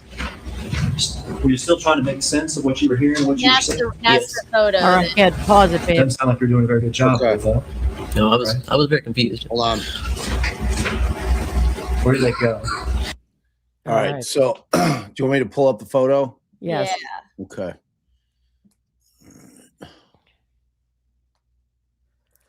So Wow. this is Terry Britt on the left and cousin Richie on the right. So Richie's got the tattoos. No, Terry Britt has the tattoos. Oh, okay. Wow. Richie does not. So Richie on the right is the cousin who drew when he saw this person stand up and he could see their physique and size and that. He thought it looked like cousin Richie, and Terry Britt on the left is a comparison. Wow. I mean, those dudes are both bridge guy, basically. I holy mean, sh- but let's But that description, stocky, look like it once worked out. did he say all that? More. Yeah. Yeah, And he said what did Zach Adams look at this time? Like a scrawny. Zach Adams was 6'2" or 6'2" or 6'3" and like 130 pounds, emaciated meth addict. Nothing like this, and his voice is not at all similar. And then Dylan is much smaller, wouldn't fit that description at all. Jason Autry is 6'6" or 6'7" and giant, and no one's going to mistake Jason, and has train tattooed across his. I mean, no one's going to mistake him for anyone. And then Shane Austin is a kind of stockier build, who body type wise could possibly be mistaken, but has short red hair. The other thing that Clint said is that he had black hair that was long enough to cover the collar of his shirt, like shoulder length. And Terry Britt cut his ponytail off within days of the attack. This fucking guy. this fucking guy. After I listened to 4 and 5, I'm like, oh my God, this guy's a fucking murdering motherfucker, man. Oh yeah. Allegedly. Yeah, Well, I don't, man, this case is the dude's out there, and I think we all know who he is. allegedly, possibly, Maybe. you know, so, Kinda and I like just that. like to say, I wonder, did they make that video that they just showed us? I don't know if it was a video or a picture, whatever the case may be, long after the fact to explain how he couldn't see a goddamn thing, and that's why he misidentified this person as Drew and or someone that looks more like the gentleman in front of us now? Or was it made before they arrested? They had Holly's mom, Karen, wear clothes similar to what Holly was wearing and walk out into the field with cousin Richie or someone they thought was the same height, so that Clint could look out the window and see if the height looked right, which isn't going to work from a cognitive standpoint. That's just going to obscure his memory more. But they were trying to recreate the scene. Right. But they Yeah, did that. Dana, They did that shortly after, closer in time. At by the greenery, I'm guessing it was summerish, but Okay. at some point after they were just recreating it and taking pictures. Right, but not like years, not after the body was found. No. This was right. Okay. And Dana, when we get to, I'm assuming it's not going to be today, but when we get to Terry Britt's testimony, which I'm still trying to figure out why the state called that guy. But at any rate, the way that you kind of break down in episode 5 how you would have handled the cross, really kind of, and again, and you say it in the episode as well, like it's easy to armchair quarterback this shit, after the fact. But in terms of how Jennifer handled that cross and what she should have done, when you have that opportunity to have that guy on the stand, and when you're like, this is how I would have done it. It would have taken me 15 minutes to fucking flamethrow that motherfucker, and then I'm sitting down, is spot on. So hopefully when we get to, I don't know when Britt testifies, hopefully y'all are hanging out, because I want to kind of get more in depth to that, because it's like to have that opportunity to have that guy on the stand in this trial was such a massive miss. It's just it haunts me. Like when I was listening to that episode, because I re-listened to 5 last night before I went back and started with 1 and started working my way through. But man, And I just want to say, Harry Britt, if you're out there and you'd like to have a chat, I'm happy to meet with you. yeah. and I just like to say, it was a gift. We're all ears. It was a gift for the state to call them, because then you get to cross-examine. That's what I'm saying. That's my point. And I'm not talking about Nichols. Talk about Thompson when she had the opportunity to cross. Right? This No, guy. I hear you. Oh man, it's a lot. All right, Deborah Gelsey, I see that you're struggle busting a little bit, dear. We are 4 witnesses into this trial. We are in the state's case in chief. Who's currently on the stand is Clint Bobo, who is Holly Bobo, the victim's brother. The reason that you can't see anybody in the courtroom right now is because they have the lights off in the courtroom because they're trying to have the jury focus on the Well, picture. right now you still have the picture of the 2 guys up. I understand that, but when I get this back up, Oh, I'm just trying to like you're obviously not looking at chat, babe. So No, Deborah's no, like, I don't know what's happening, what's going on, why can't I see them? So I was just trying to help her out. Okay. Wow, you made her voice pretty. I didn't like it. Sorry, my fault. Okay.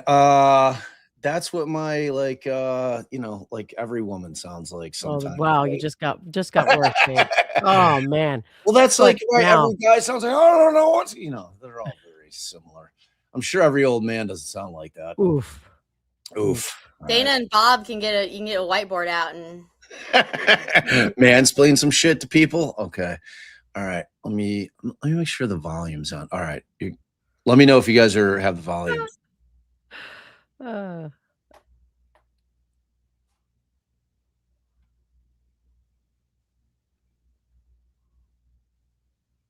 Well, if we're supposed to hear something right now, we don't. But not even the static we usually hear. DB message that he's I'll get a tattoo of Brent Booth on my forehead if Bob pulls anything up. He said he can do it now. I don't see anybody out there. I mean, do I need my cheaters on? I don't see a pink shirt. I don't see I literally see like a box. Are you talking about in the photograph? Out the window. Out the window. Yeah. No, well, it's a video. He's moving around his hands. He's like pointing. I don't see. Maybe there's somebody in the furthest right kind of rectangle. Is that supposed to be a person? Is there supposed to be somebody out there? Yeah, they said standing out there, but it's just you see the 2 little shadows because it's just 2 people standing out on the wood line. I know, but he's like, do you see the pink here? So I don't know if that's just we can't see the pink, but in the courtroom they could see the pink. Is that supposed to be Holly and the perpetrator? It's the mom dressed as Holly and the cousin or whatever this guy, the one she just showed the picture. Oh, so they're trying to recreate what it would have looked like for Clint. Yeah. Right. Okay. And they knew Holly was wearing a pink shirt that day. Where's Joe Pesci when you need him? So what are these round, bushy, looking things? What's that mud? So you saw through the mud, through the screen, through that dirty, mud-looking stuff that's dust? It's all right. So there is no sound associated with this video. I take it.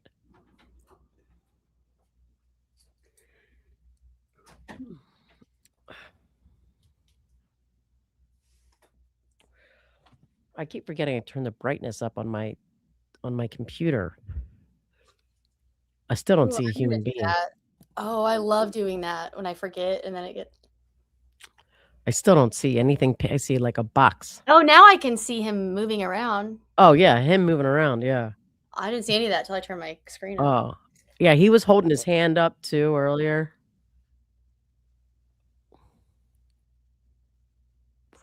Wait, are you guys hearing the volume on this? No, I told you that. God damn it. I keep saying if there's volume, we don't hear it. I can hear it. I cannot, as the same as yesterday, I cannot hear you guys when you're speaking on your mics.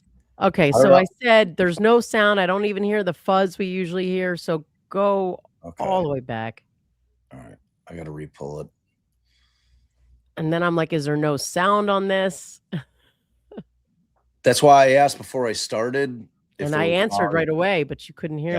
I couldn't hear you.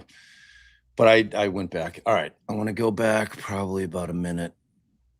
Let's go about here. The pink shirt. Oh yeah, go back a little more. I want to hear all this. Okay. It is. So you'd be standing inside the house right here at this back window, right? That's the back door. All right. After you heard the voices, and now you finally see something. Is that right? That's right. A figure here. Yes. It's impossible to see with these lights on, but this is it will be passed around. But a figure here. Let's try it.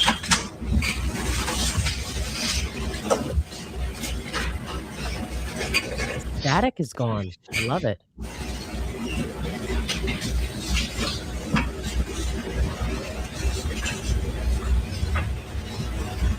This seems a little bit better. The figure here. Is that right? That's right. And if we looked a little bit closer at this picture, we'd see the figure's wearing camouflage. Can you tell that from where you are right now? Yes. And then a figure right here, a pink shirt, like Holly was wearing. Switch right there. That's right. That's better. So here's the first figure of camouflage. And here's the second in blue jeans and a pink shirt. It's actually your mom, Yes. but for this demonstration playing the role with Holly. Is that right? That's right. Is this the view that you got that morning? The flash that you got of that man in camo and your sister? It is. You told us before that you're several feet away, but that's, to me, that's more than several feet. It's quite a ways. It's all the way across your backyard. Right. This is the tree line, right? That's right. The playground area that your dad built and everything for y'all, that would be out this way, right? Yes, it's just to the right of where they're standing. That detached garage would be way over here, right? That's right. So this is as much as you saw of the man in camo Yes. and your sister. That's right. What are you thinking when you saw that? What are you thinking that morning when you saw that? When you had a flash like this from all these feet away of the man and your sister? Well, at that time I thought, why is Holly wearing a pink shirt if they're walking into the woods? Obviously he's wearing camouflage and she has on a pink shirt. Did you think they were going hunting or something? Well, I was unsure. I thought it's a possibility. Is any of this stuff making sense to you? Not really. Did you still think that person could be Drew? It was at this time that his size seemed to be larger than Drew. When you say larger, what do you mean? Do you mean taller? Do you mean stockier? Do you mean both? What do you mean? Wider and heavier, stockier. Just Wider and from heavier. all these feet away across this yard. You say he looks heavier, stockier, wider Yes, than Drew. that's right. So what were you thinking when you noticed that difference? It occurred to me at that time, I thought, no, that's not Drew, that's Richie. And who's Richie? Richie is our cousin. All right, y'all. Other than Richie, because you didn't see the face, did you? That's right. But you're going on like thought attack. Yes, Were you still trying to make sense of what you were hearing and what you were seeing? yes. It doesn't sound like you're doing a very good job of it, though. No, Right. I was very confused. Where did they go? The last I seen them was about at the spot where they're standing in that picture. Off into the woods. I didn't see them enter the woods, but that's about the last view that I saw of them. Why didn't you see him enter the woods? I'm unsure. It could have been that second phone call from my mom came in at that time, and I looked down at the phone. I'm really unsure as to why I didn't see them enter the woods. So into the woods, and then you didn't see them anymore. That's right. Is there anything in those woods behind your house? Yes, there's a trail just in front of where they're walking, and that trail leads up to an old logging road. Yeah, there's actually a road that's, I don't know how many yards would you say it's off into those woods? From the trail to the logging road, From where they're standing right there to the logging road. probably going to be about 8 to 10 steps Did Do they ever play the audio? just to the trail. And then How long the down the video? trail to the logging road? I think that we walked it was about 60 yards from the trail entrance 60 yards. to the logging road. So about 70 or 80 yards into these woods, you get to the logging road. That's right. That you can have a vehicle and you can take off driving. Yes. What do you do when you see him disappear in the woods? Well, I talked to my mom again on the phone. She called me back. And how's she acting? She's panicked at this point. Panic. And what did she tell him? She said, "Oh my God, Clint, that's not Drew. Get a gun and shoot him." That's not Drew. Get a gun and shoot. That's right. You've woken up to something. Voices, flash of this, your mama yelling at you to get a gun and shoot somebody. Right. What do you do? Well, I didn't do that. I was still thinking that it's either Drew or it's Richie. There's no reason for me to get a gun and shoot. I wouldn't shoot Drew. I wouldn't shoot Richie. I have not seen anything to indicate that I need to be trying to shoot anyone. So I didn't do that.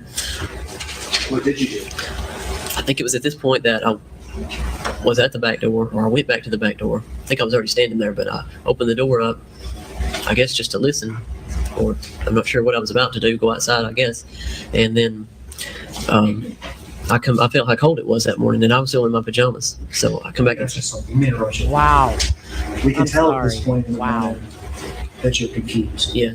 I have to say, Oh, I no. feel a huge amount of sympathy for this kid, to be honest with you. Like Katie was saying, it's easy to sit here and armchair quarterback this shit about what we would have done. This kid was the only person in a position to have stopped this. Like, you know, if you don't think that this kid is like, if only I would have gone out there. If only I would have didn't think it gone was out too there. cold. And you know, I mean, he could have chased him, like whatever. Like, he's got to just be torturing himself and just haunted by this, and he will be for the rest of his days. I feel terrible for this kid, to be honest with you. Same. And and his statements are not self-serving. Really, the self-serving thing, I think a lot of people would be tempted to maybe withhold some information. Right, because they're minimize embarrassed, it. because at the time it's an unrealistic expectation we all have in hindsight. And I think he was honest. Yeah. And he was also aggressively interrogated over and over and over again, and made to be a suspect, and just intimidated and harassed by TBI over and over again, told that his sister's getting raped and murdered because he's a liar. And they put him through it. Yeah, man, that's rough. It's just rough. Did you admit that? How cold it was that morning, and I was still in my pajamas. So I come back. That's just something. You made a rush. We can tell at this point in the morning that you're confused. Yeah. Did you admit that? Yes. Confused by what you heard, what you Well, you don't want him to say he was too cold to go out there. Yes. But you admit that you're also kind of scared of what was going on. Just unsure. So you open that door, and you don't run out and chase these two people into the woods, do you? No. What do you do? I opened the door and I felt how cold it was, and I realized I'm in my pajamas, so I went and put on some pants and a jacket and some socks and a pair of shoes, and then I went out the back door. Gun or no gun? No, I also went and grabbed the .38 Colt revolver before I went out the door, and I also have my cell phone. Got dressed, got a phone, you got a gun. Now what are you going to do? I guess I'm going to go and look and walk up to the logging road to see if I can see them or hear them. What do you do? I walk out and I look to my left where they were knelt down under that window, and there's a pool of blood in the garage. Oh, Lord. There's a garage and there's a carport. Carport. Which one is it? It's a carport attached to the house. It's the one that you were lifting up that line and peeking into, right? That's right. And you were seeing silhouettes of your sister and somebody. Yes. And there's a pool of blood. Yes, just below where they were knelt down. And what are you thinking at this point? I'm even more confused, because I'm thinking now, if it is Drew or if it is Richie, they've killed a turkey, they brought it up here to the house and laid it on the carport, and it's been bleeding.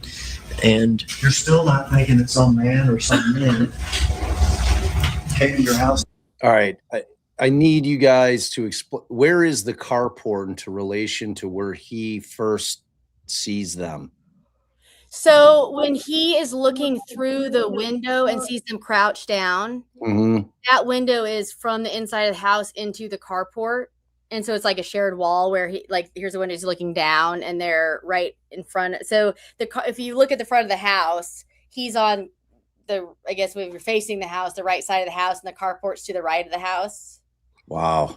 And so he's poking out that. And in that PowerPoint, there's a picture of the carport area with the blood pool. It looks like she was pistol whipped, just the way that's my non-expert lay.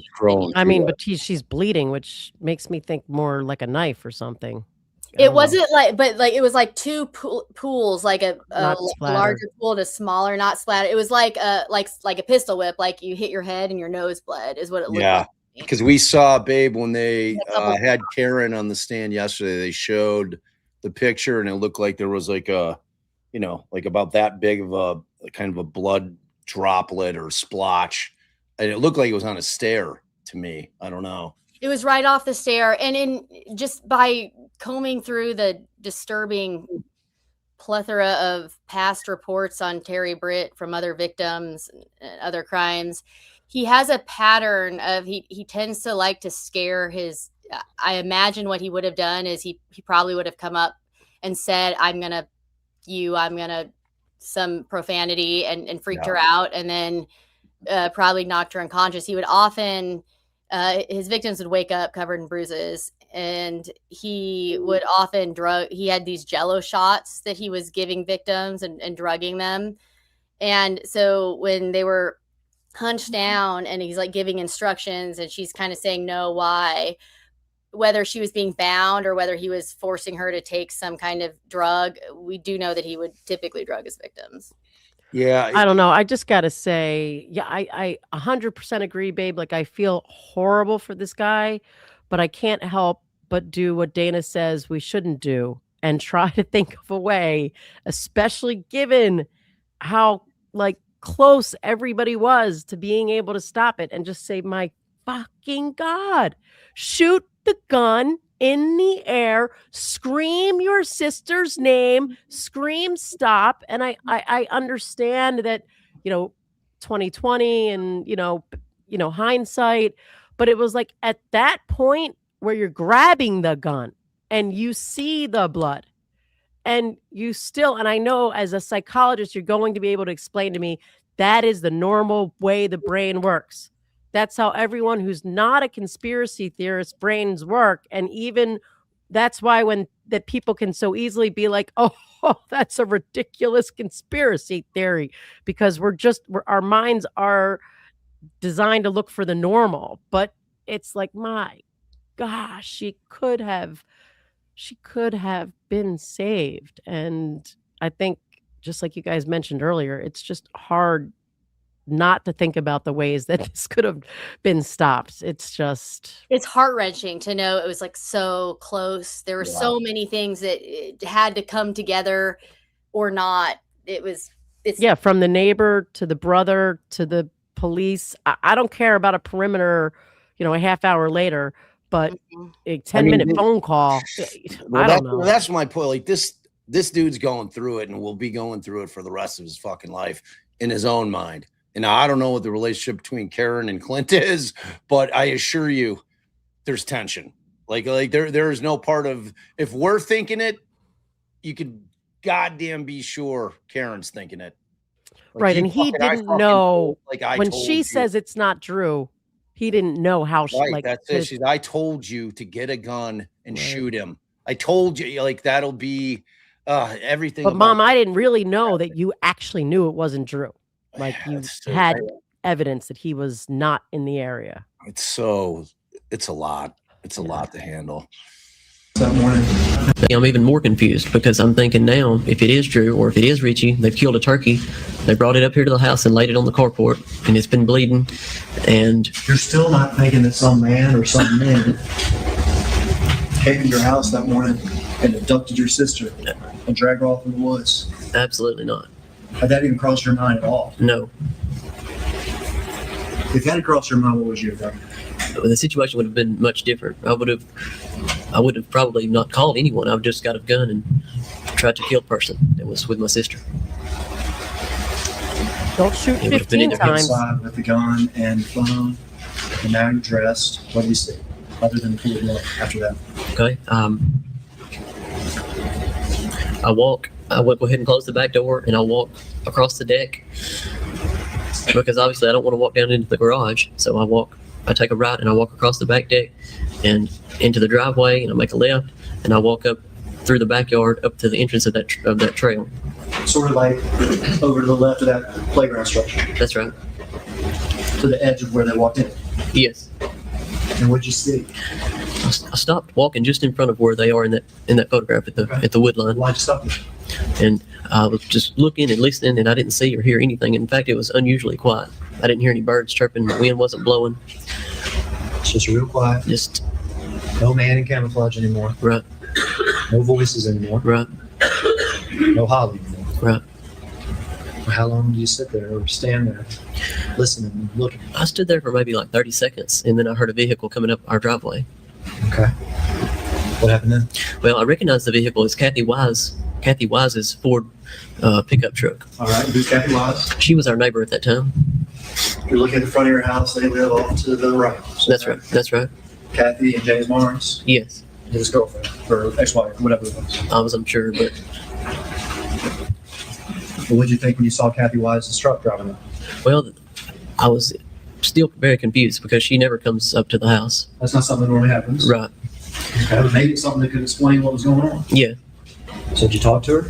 Yeah, she parked her truck and then she got out and approached me, and she saw I had a revolver in one hand and cell phone in the other hand. So I was holding both the objects up. Well, I put the barrel of the revolver in my pocket just to indicate that I don't intend to harm, that I don't intend any harm with the gun. And then she walks up and approaches me closer, and she says, "What's going on up here? My husband, Ed, heard screams about 15 or 20 minutes ago." And Ed, same thing as James Barnes. Well, Ed is actually Kathy Wise's husband, as far as I know. But somebody had heard screams. Yes. What'd you say? I didn't say any. I don't think I said anything back to her at that time. I had my cell phone, and then it was at that point that I went ahead and called 911. So at this point, we had heard voices. We'd seen a flash of a man in camouflage. Her sister through the woods. Drops or a pool of blood in the car club. Yeah. So Scarlett's see- still working me to go to Duncan. She's I'll take her, tell her you're working the thing here. So I can see from this why the police are now suspicious of the neighbor's son who's testified he heard the screams, because why is mom saying my husband heard the screams, such as to maybe distance the son? I don't know. It just seems like they, Well, and I think it was also just there may have been some confusion as to who heard what, because everyone's just kind of playing telephone, right, passing information around. I don't believe that the neighbor was involved. I think he, just based off what I've heard thus far.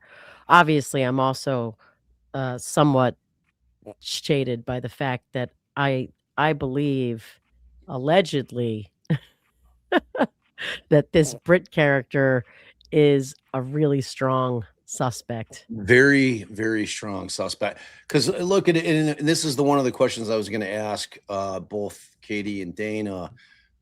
So, I'm not a hunter. I'm a Chicago guy.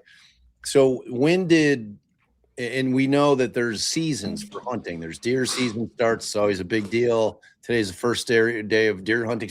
When did turkey season hunting start? Does anybody know offhand? Because the fact that the guy came in camouflage shows the premeditation. Well, of either hiding or disguising. No, well, yeah. Well, it's both. Right. That's why you wear camouflage. Yeah, it's a late spring season opening. Okay, so how deep are we into turkey hunting season at that point? Because typically, like the other part of hunting is you get out early. Because How early do people turkey hunt? I know that I, for many reasons, will never be a turkey hunter. Yeah, right. I don't know either. I don't know, Dana. Do you know any of these answers? Because Not to off me, the top of my head. the premeditation of whoever, because this is an early morning crime. I mean, you are a fucking psychopath if you're waking up at the crack of dawn and saying, you know what? But does it indicate stalking? Dad's gone. Mom has just left, and the window that she's about to leave. I certainly think Who consistently wakes up early? Terry Brett. People who are institutionalized. And you know who also stalks the shit out of people? Terry Brett. Terry Brett. Was that in his MO, stalking? Yes. Oh, he was stalking 7 young blonde women at the time that this was going on. Turkey season in 2011 in Tennessee was from April 2nd to May 15th. Wow. So this was April 11th. So I mean, 9 days into turkey season. Good God, man. I mean, every part of this is for meth heads to do this, they'd just have to be the luckiest sons of bitches. Oh, right. Yeah. I mean, You think Zach Adams is getting geared up? He's thought this out to the point. He's like, you know what? I'm going to get geared up as if it appears that I'm out to go turkey hunting. Because I mean, But I'm going to know when everyone leaves the house. His testimony here tells you Well, all you need to know. Here's a little piece of the puzzle that I don't think comes up in the trial testimony, but I think Dr. Spirko will confirm that I'm right about this. When they conducted a search of the property, eventually, they found a number of cigarette butts in the tree line outside the Bobo home. Okay. So and none, as far as I know, none of the Bobos would have been out in the tree line smoking cigarettes. Well, what about DNA testing on those? Never been done. Come on. Well, we could just give them to the people in the courtroom so everyone could touch them and maybe even fake smoke with them. So what do you think? Kidding me? Have Jennifer Nichols rubber. Get me those. Offer them to figure out whose DNA that is in 5 minutes. The hair that was a microscopic match that was found in Terry Britt's van was not tested. Wait, but why hasn't that been part of the post-conviction proceedings to request additional testing on those? Why didn't they do that before it went to hearing? Money. No, but you don't need money for that. I could crowdfund Othram. I'm friends with David Middleman. I could get that shit tested. Literally, that's like, let's talk, because that's the next step. That's our plan. We need to oh my God to get this stuff tested. That's but like, they try because he's indigent to get some kind of funding thing set up to try to get this shit tested. We will crowdfund the shit out of that. In most states.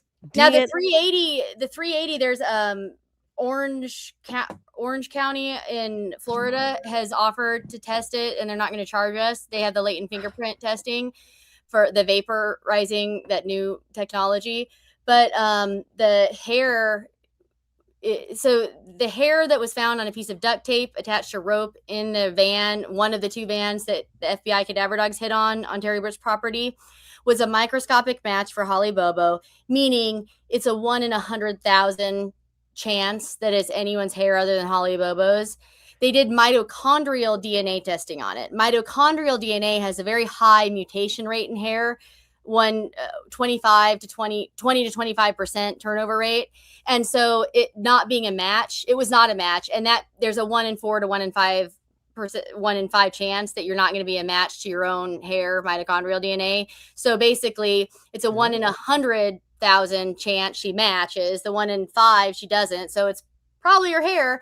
And they had a hair follicle suitable for nucleic DNA testing. They never ran it. And so in court, when they're talking about, well, there was this microscopic hair match, it comes in through Dykes' testimony, and they're saying, oh, but it wasn't a DNA match.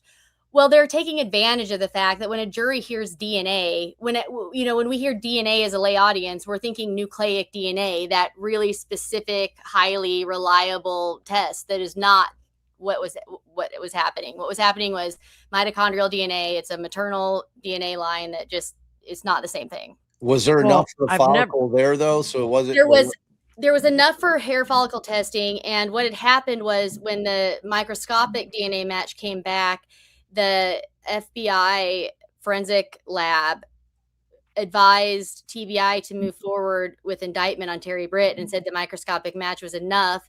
And because the testing technology was moving forward so quickly at that time, FBI recommended to wait to run the nucleic hair DNA sample until trial, because you indict and then it gets postponed, and then a year later could make a big difference, and they just had enough for one sample to run. And so so basically wait as long as possible to run it to get the best technology you can, and then they never move forward with indictment on Terry Britt. And it's been sitting in the Jackson TBI lab ever since, unless somebody destroyed it. And the last thing the state of Tennessee wanted to do once they shifted their focus to the A team was go run DNA samples that were recovered from or might connect to Terry Britt. Of course. They also found female pubic hair that was not a match to Janet or Holly in the van as well. Oh my God. I think whether it's Holly's hair or not. Either way, right? Like, it's some victim. It's some victim. My God. All right. So yeah, we're gonna have to behind the scenes work that. So I just want to say this real quick though. in my opinion, if they didn't ask for relief in this current pending PCRA or post-conviction petition of either give me a new trial, find me not guilty, or conduct testing on all this additional evidence so that I can then thereafter amend and include any additional evidence in this petition, they should amend it and ask for that. I mean, I don't know what the deal is in Tennessee, but in most states, especially if you're indigent, that can cover the cost of things, although you don't have certain rights in post-conviction petitions. But if you get a hearing where they establish, I think there is enough here that this person does have a constitutional right to additional testing. But a lot of statutes going to be, babe, is that they're not going to, because a lot of times when you didn't ask for that kind of testing, when the technology wasn't to the point where you could do that testing, they considered it to be, that there's new things available that were not available at the time that we filed that. Correct, and those almost always have a statute. Which is where I think this thing needs to go. Well, stay tuned for Dylan Adams' PCR. I like where your fucking head's at. All right, because most states allow where your head's at. specifically in a post-conviction relief That's petition. a workaround. In most states, post-conviction statutes allow specifically for testing of items that haven't been tested or testing of items if there's new technology. Okay, but Dana just gave you the workaround. All right, I heard it. That's his brother. Okay. That's right. That's the brother whose Different PCR petition will, in all likelihood, be forthcoming. Oh man, that's the workaround. That makes me feel so soon. much better. All right. Yes. So at this point, we had heard voices. We'd seen a flash of a man in camouflage. Her sister through the woods. Drops or a pool of blood in the carport. Yes. And now the neighbor talking about a scream. Yes. Which was new information to me. Had you ever heard a scream? No. And so now what do you do? I'll go ahead and call 911 as my mom had instructed me to do earlier. Your mom instructed you earlier to go out there and shoot whoever it was, right? Right. Your mom instructed you earlier to call 911, call all the neighbors. That's right. And now you do. Yes. As you're talking to 911, does anybody else arrive? I'm on the phone with 911, and they actually what happened was I called 911 and it went to Henderson County. Well, we lived in Decatur County, so they said hold on the line and I'll transfer you to Decatur County. So I hold on the line briefly, and then they transfer me to Decatur County, and I talked to the individual in Decatur County. Tried to explain. I guess I've tried to explain what. Tried to explain something you couldn't explain. Right, basically. What'd you tell them? I was still very I confused don't know at what this happened. point. I lost audio. I believe I told him that I thought that my sister was missing. Did you tell them that you had thought that she was with her boyfriend Drew? What happened? Can you not hear Dana? Are you not hearing anything? Oh, Dana. Can he not hear the trial? Put your ears in. Yeah, he's not. He said he's audio's out. You can't hear anything. It is. Come in and come out. Like, just leave the studio, come back in. Like, that usually fixes shit. It's like old school hitting the side of a TV back in the day. I'll tell him. He said when Allie dropped, he lost audio. Oh, really? That's weird. That is weird. Well, there he's coming in and out. While he's coming in and out, one other thing with Britt so Karen Bobo had listed out activities from just basically everything they can remember about Holly's activities in the weeks prior to the 13th. And the 2 Fridays prior to the Wednesday kidnapping, I think, are relevant. One thing that's interesting is Janet Britt was known to really never take off work. She was one where she would have the days build up and would have to use them up. And so she took off work that Wednesday. We know from the coworker that she was actually there that morning, and then her husband asked her to leave, but she's marked as taking that day off on the log. The other day that she's marked as taking off is the Friday before that, which would be is it 9th or so, 8th? She took that day off. There's no reason anywhere indicated why. With Holly's activities on Fridays, she would typically hang out with Natalie Bobo, her cousin, who Terry Britt was known to be Yes. having some stalking-like interactions with. Yep. And they would often go on walks along that street. That's totally Terry Britt's MO, to be like people that are walking on the side of the street where he can pull up in his van. And they would lay out by the pool in the back of the yard, and sometimes in little to no clothing. Yeah. And so the 2 Fridays preceding her kidnapping, April 2nd or so, around that time, whatever that Friday was, Natalie was over. They were laying out at the pool behind the house. And at some point, Holly got super freaked out because she heard someone and was sure that someone was out in the woods right behind the wood line watching them. Oh my God. And went inside. And then the Friday after that, which would be the day that Janet Britt took off work, against usual typical daily habits, Holly stayed inside all day and never left the house. It was raining heavily that day, and she was vacuuming and studying. Mhm. So I think it's especially because the nature of how that crime unfolded, it has such mixed elements of sophisticated criminal who knows what they're doing and some aspects of impulsivity. Like, that's a big miss to think Clint's not home, and he is. Yep.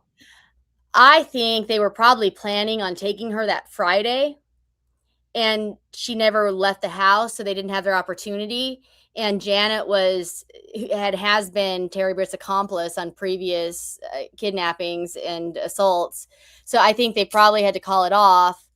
And Terry Britt, being the impulsive, violent sexual predator that he is, once he gets it in his mind and he's, the fantasy is there, as he tells Terry Dicus, he's preoccupied with it. Well, then they're delivering newspapers the night before until well into the morning.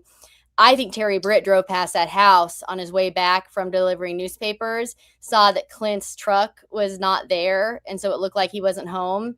And he'd known the habits because he's stalking of the van. Wait, let me interrupt you. So that was my next question. In terms of vehicles, typical vehicles, you got Dana, who we know was at work already. We know Karen's already gone. We know Holly's got her own car, so that's fine that's her. So Clint had his own truck? Clint had a truck, and he normally parked the truck outside. That night was the first night he had gotten the truck. He had went and washed his truck, or Holly, I think actually Karen and Holly had washed his truck. And so he'd asked it because his dad had a project car in the garage, and he had asked his dad to clean up some tools and that so he could park the truck in the garage since it was clean. And so that night, for the first time, he parked the truck in the garage and it was closed. Wow. And so to someone who'd been stalking the property, it would have looked like he didn't always stay home. He was 25. Yeah. And he normally is not home Wednesday mornings. He had an internship and was normally at Parsons Elementary School Wednesday mornings, but it was canceled that day for school testing or something. So it would have been his typical MO not to be there that morning. It didn't look like he was home to someone who knew the habits of the house. And Terry Britt had access the night before to know that. Yeah. And the fact that just bare bones, the fact that his truck's not there is enough. Even if he doesn't know that typically he's at the school on Wednesdays, the fact that his vehicle's not there, one car, at least to open sight, like he's thinking he's good to go, or they're thinking. I think he likely did know that Clint was there on Wednesdays at the school, though, because he's stalking. He knows people's vehicles, and one of his other stalking victims at that time was a teacher at that elementary school, and they had complaints about a more than one occasion of his Chester molester van pulling up during recesses and him just watching her, making her scared while she's outside with the kids. Wow. What a tangled web we weave. Man, oh man. Hey. Oh, Dana, let's see where old man. You good? Speak words. He says he's backstage again. Ask Bob to let me in. There he is. I'm here. Can you hear me? Yes, we can. All right. Can you hear us? I'm good. I've given up on all this fancy stuff. I just put my AirPods in. There you go. All right, let's get back to it. I don't remember going into it. I was still very confused at this point. I believe I told him that I thought that my sister was missing. Did you tell him that you had thought that she was with her boyfriend, Drew? I don't remember going into any of those details. While you're on the phone with 911, other policemen arrived. Is that right? Yes, they must have already been dispatched, because I was on the phone with 911 briefly, and then I heard an engine of a car speeding toward our house. policeman get out? Police car pulled up, and a deputy got out, asked me what's going on. Did you tell him? Yes, I think I told him what I had saw and what I had heard that morning, and he told me that he needed me to write out a statement. And so he handed me a statement, and I don't remember him handing me an ink pen or a pencil, and I don't remember him handing me anything to lay the statement on to write it, just a piece of paper. Yeah. He says right now what you just told him. Yeah, so I went back to his patrol car and laid the paper on his hood and asked for an ink pen, and I started writing my statement. So you started writing your statement about what you saw that morning. That's right. But other people started coming. Yes. This was more police? Yes. Another Decatur County, this was a Decatur County officer that arrived first. Another Decatur County officer arrived, who is someone that I know. He arrived and got out, asked me what happened, kind of the same scenario. You talked to him? Yeah, briefly. How about your mom and Miss Bromley? Did they get there? I remember my mom and Miss Cherry Bromley arriving shortly after the second deputy. Real quick comment. The local law enforcement officer he's saying arrived first is Tony Weber. Tony Weber is a law enforcement officer that Zach said he saw filling up gas at the gas station, and Tony Weber and Zach had an interaction a week or so previously, so Zach didn't get out of the car, and Tony Weber had denied, and I'm not saying Tony Weber's lying, I think there's a lot going on, and you don't necessarily remember every gas station or ATM you go by during a day when there are other things going on, but we went back in the case record. The county credit card statements show that Tony Weber did in fact get gas at the time and place where Zach is suggesting he was. Wow. I mean, and the Am Farm security cameras show the SUVs going by at the same time and exactly how Zach described them that morning as well. It's so disappointing and terrifying that any prosecutor, I mean, I just don't, how do you sleep? That's what I don't understand. How and do it's you so fucking devastating. sleep at night? It's like the information's there. It's just no one is yelling from the rooftops, pay attention to this. Oh my God. Well, we're all working hard to change that shit. So like this is a thing, man. This is a thing. Tell us about your mom. Did they get there? I remember my mom and Miss Cherry Bromley arriving shortly after the second deputy. And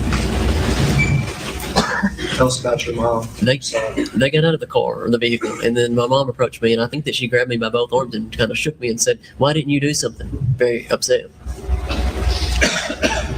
You understand she was just upset? Yes. And what'd you say? I don't think I said anything at that point. And then more police? Yes. How about people from the community? Did they start showing up? Yes, a deputy from Henderson County, I believe, showed up next. And I'm not familiar with the exact order, but policemen continued to show up. People from the community started showing up in large numbers. And everyone that showed up walked up to me and asked me what happened. And I would try to go through just briefly, what I saw and heard. And I was unable to write my statement because of all of the people coming up and talking to me. So I decided that I would stop writing the statement on the hood of the patrol car, and I would get in the back of the patrol car and try to write my statement there. So that's what I did. She was gone. Yes. She never came back. Right. Your mom told us how she searched, and your dad told us how he searched. Yes. How about you? I searched with him as well. Just change your mom's life and your dad's life to change yours? Yes. Did you ever know Zach Adams? Not until after this happened. I'm talking about as of April 13th, 2011. No, I Did you know Zach Adams? No, I did not. Did you know Shane Olson? No, I did not. Did you know Dylan Adams?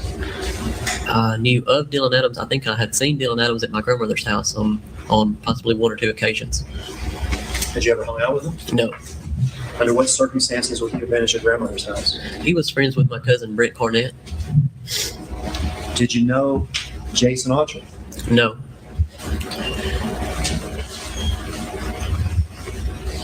Since April 13th, 2011, have you seen him? All four of those people? Yes, Your mom told us how y'all went and interviewed people, we did. right? We did. Now, as that man's walking into the woods there, and you're noticing that he's wider or stocky or whatever it is than your cousin Richie, Oh, no. than Drew. Then Drew. Yes. So he's about the same size as your cousin, Yes. Richie. Would you agree with me that, for what height and weight would you assign that, if you had to? The man that I saw, I would describe as about 5'10", 5'11" in height and about 200 pounds in weight. Wow. Would you agree with me that that is not the same physical size or stature of Zach Adams? I would. That is not, correct? That is not. That's not the same size because he's real tall of Jason Autry. Is that correct? That's correct. How about Shane Austin? When I first seen Shane Austin, that does fit the description of size and weight of Shane Austin. Is that accurate? The Shane Austin. Yeah, I mean Shane Austin is in his early 20s at that point, and so a stockier guy in his early 20s is going to have a little different build than Terry Britt did. So it was less of a like skinny legs and beer belly like Terry Britt, but he was a stockier, thicker guy. He was a ginger of gingers. He was real light skinned and red hair, which is just notable because it's not anything like what Clint is describing with the black hair. Yeah, that's kind of a big deal. I mean, you know, true gingers are like you're gonna know. It's gonna be one of the first pictures. You know, you're gonna be like, oh yeah, dude had red hair. I mean that's like it's like it's hard to hide when you're a ginger. But right. Yeah, I but- was back to the Richard Allen thing. I'm like, the guy's 5'4", 5'5" on a tall day, and I'm like, when not one person who described seeing this bridge guy says that the first thing you're saying is he's a short dude. Really Exactly. short guy, you know, You point out what's different, unusual. Exactly. always. And in this case, Clint's description specifically includes dark hair, shoulder length. Yep. So it's like, yeah, the body build is consistent with Shane, but we've already ruled that out because Shane is not dark hair, shoulder length ever. Nor That's does he have a deep, husky smoker's voice that Clint identified on a voice lineup with 80% certainty. That's right. God. Yeah, I mean- more than once. As Nice. I recall, more than once, Clint. I think he picked out Terry Britt's voice. There were two voice lineups. On one, he picked out Terry Britt. On the other one, there was an officer who did have a voice. I mean, I can't tell that he sounds exactly like Terry Britt. And Clint picked out Terry Britt and that officer who sounds just like Terry Britt and said it's one of those. I can't tell them apart, and anyone who listens wouldn't be able to tell them apart. Wow. This is a frustrating case. This is a really, really frustrating case. This is going to be a progressively, as we go along, more difficult trial to watch. It's just because I just, without even seeing it yet, I can just anticipate the whiffs that are made from the defense side of this. It's like there's just so much there. There's so much there. Like just from the shit that you're saying right now on one witness. You know, it's like, oh my God, it's just brutal. And that thing that you're talking about with like a 40-year-old beer gut, it is different.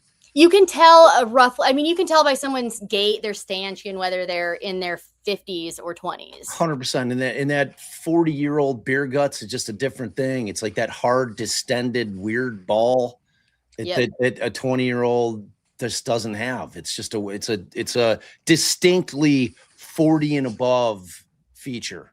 It is indeed. Do you know if the male voice you heard in the garage is the same person as the camouflage man? That is something that stood out to me because the voice I heard in the garage sounded a certain way, and then the man that I saw walking away with Holly looked a certain way, and I don't know if anyone would understand this, but the voice didn't match the body type. You don't know how many people were out there, do you? I don't. At least one. Yes, But the voice could have been a different voice. it could have been. There could have been people you didn't see and you didn't hear. That's right. But you hear today telling us what you heard and what you saw. That's correct. And you've given this account. A lot of people have asked you to tell them what you saw and what you heard. Yes, many times. In fact, would you acknowledge that there have been some heated conversations between you and TBI and law enforcement? There have been. They've confronted you, correct? They have. All right, Katie, Allie, ask that battery question you had. Yeah. So Clint said that they had to jump her battery. I thought he said a week earlier. Mm-hmm. So I was wondering if that coincides with when the mom took off, or if, to me, as soon as he said that, I thought, all right, that might have been someone's first attempt at this kidnapping. Possibly. There's never been any kind of they didn't fingerprint the battery of the car or anything like that. And I don't remember where or when the car was jumped. But Clint, that part of I think what he was thinking why Holly might be home is maybe her car needed jumped. Right, and he said a week before, or that week or the week before, that they had to jump her car battery. Mhm. So has that never been anything that has ever been a thing with any other victims of him, like, oh, their car battery was dead and nothing? No,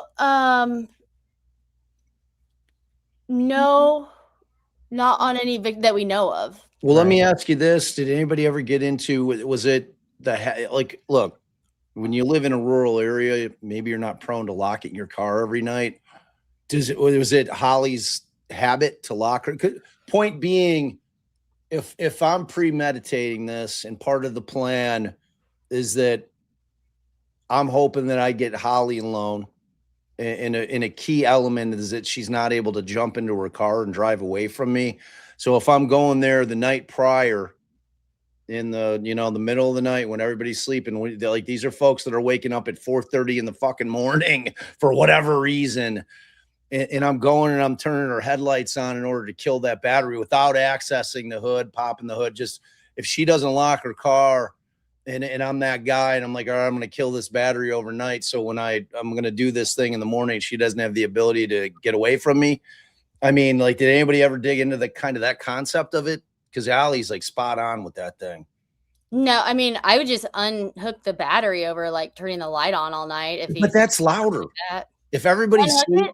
Like, I mean, no, but it's also more obvious later that her battery's yeah, that's true. Yeah. If I've not. Well, I think it turns out that Holly's assailant had great confidence that he could ambush her between the kitchen door and the car door successfully, and did. Yeah. Because as we know, Holly was kidnapped with virtually everything she would have walked out of the house to go to class with. Do we know the brand of her cigarette lunchbox that any of the defendants? Terry Britt did not have a consistent brand of cigarette or beer. He would just drink whatever was least expensive. Yeah, well, we got those butts. Those butts got to get tested. Those tree line. This dude was lying in wait. I think it was just like happened. How could the defense have not asked for funds to test that during trial? I'm fucking shocked. I'm outraged. I don't know that she even realized that there was a sample of a nucleic DNA hair sample that hadn't been tested. I don't know that she recognized this thing with the mitochondrial DNA. I mean, I'm just not grasping that, and I realize you said something about mitochondrial on an old sample doesn't last as long, because typically, in my experience anyway, when the nucleus, like the regular DNA, is not enough, it's too degraded, that's when they fall back on either the X or the Y to identify the familial line. So, but if there's something special about old hair that limits specifically mitochondrial. No, it's not that. It's just so mitochondrial DNA you can test in the hair itself, like the hair strand. To do nucleic DNA testing, you need a follicle, that like the actual skin, the polyp the pulp. Right. And so they had one pulp that they could test for nucleic, but they had more hair strands. And so you can test the hair strands for mitochondrial DNA, and they just had enough for one nucleic DNA sample. Then they were going to wait, per the FBI's recommendations, as close to trial as possible with Terry Britt. And then when they didn't move the indictment with Terry Britt, they just forgot about it. Man. Oil boy. They've told you between you, TBI, and law enforcement. There have been. They've confronted you, correct? They have. They've told you we don't understand why you didn't go out there. Definitely. They told you, or they're frustrated that you couldn't identify the person. Yes.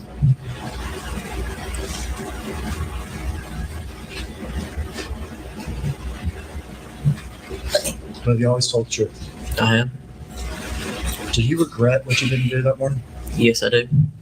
If you had had more information, if you had known for certain that Drew was out hunting, Asked and answered. if you had recognized that voice as a stranger's,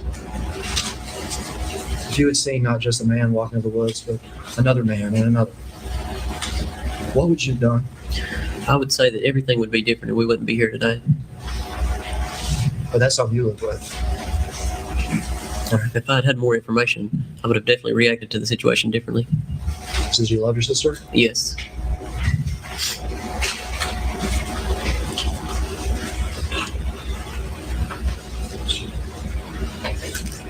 That's you.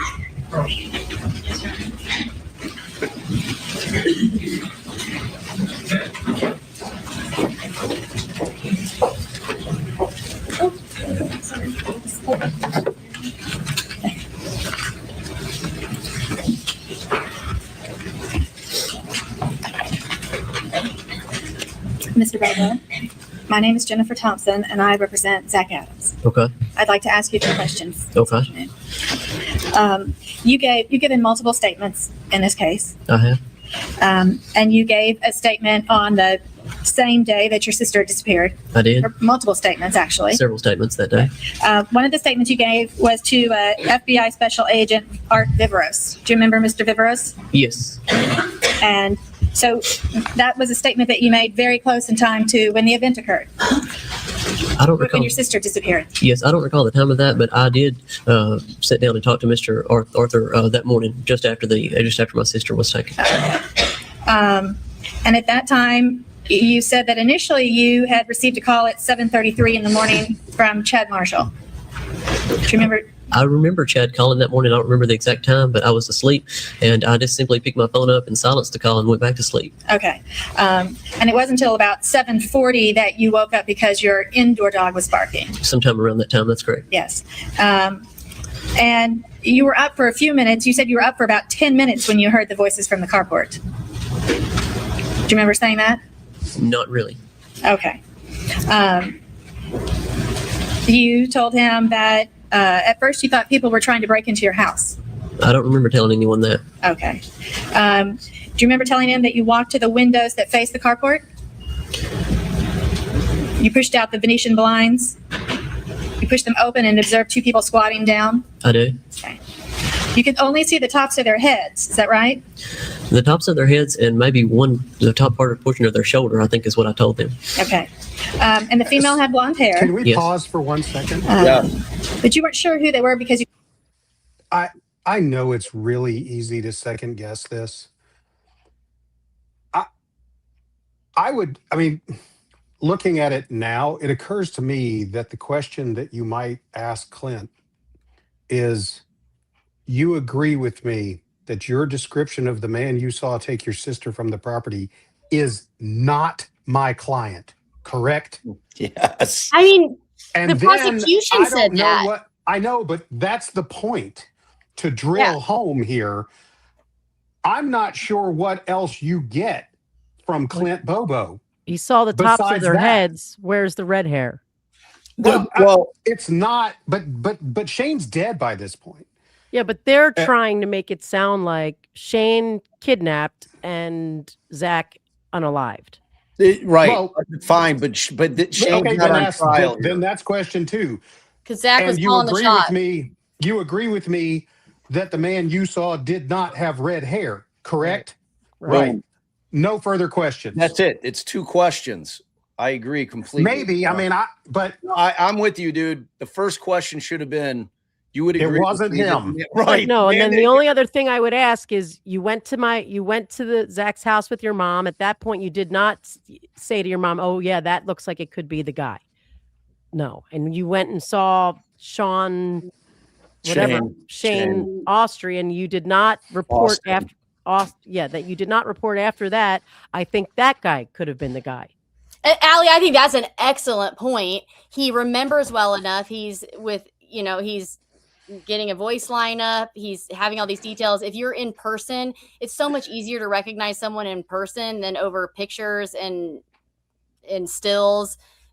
The fact that he at no point when he saw them said, "Hey, that looks like." Now here's something that, I mean, it would have been risky, but hell, what have you got to lose? When Terry Britt steps down and it's the defense's time to call a witness, recall this guy and go, "Did you just watch Mr. Britt testify? That looks and sounds like the guy you saw and heard, doesn't it?" Well, I would assume they could ask him this right now, since you just said he did 2 voice lineups. Yeah, but what I'm saying is, think of the effect on the jury. Terry Britt comes in live and testifies, and this witness, Clint, is sitting in the front row. Recall him and say, "That guy that we heard yesterday looks and sounds like the guy you saw take your sister off the property, doesn't it?" Right. I mean, yeah. That'd be kind of high stakes, but I mean, what if at this point, what do you? That would have been my other question here. Would have just been you identified the voice, you recognize the voice, you did a voice line up, and you picked Terry Britt.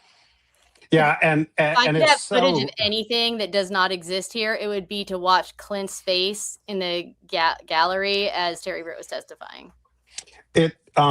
Yeah, and it's really painful to watch a lot of this cross, because I've spent time with Jennifer Thompson and I like her and I have great respect for her. I'm sure she's a very nice person, man. She is. And I have seen her in other cases, and she's a phenomenal attorney, really. And her presentation in this case is not her to me, seeing her in other cases and here, I think what happened is like the psychological equivalent. If you kept someone awake for 7 days and then said, "Go try a case."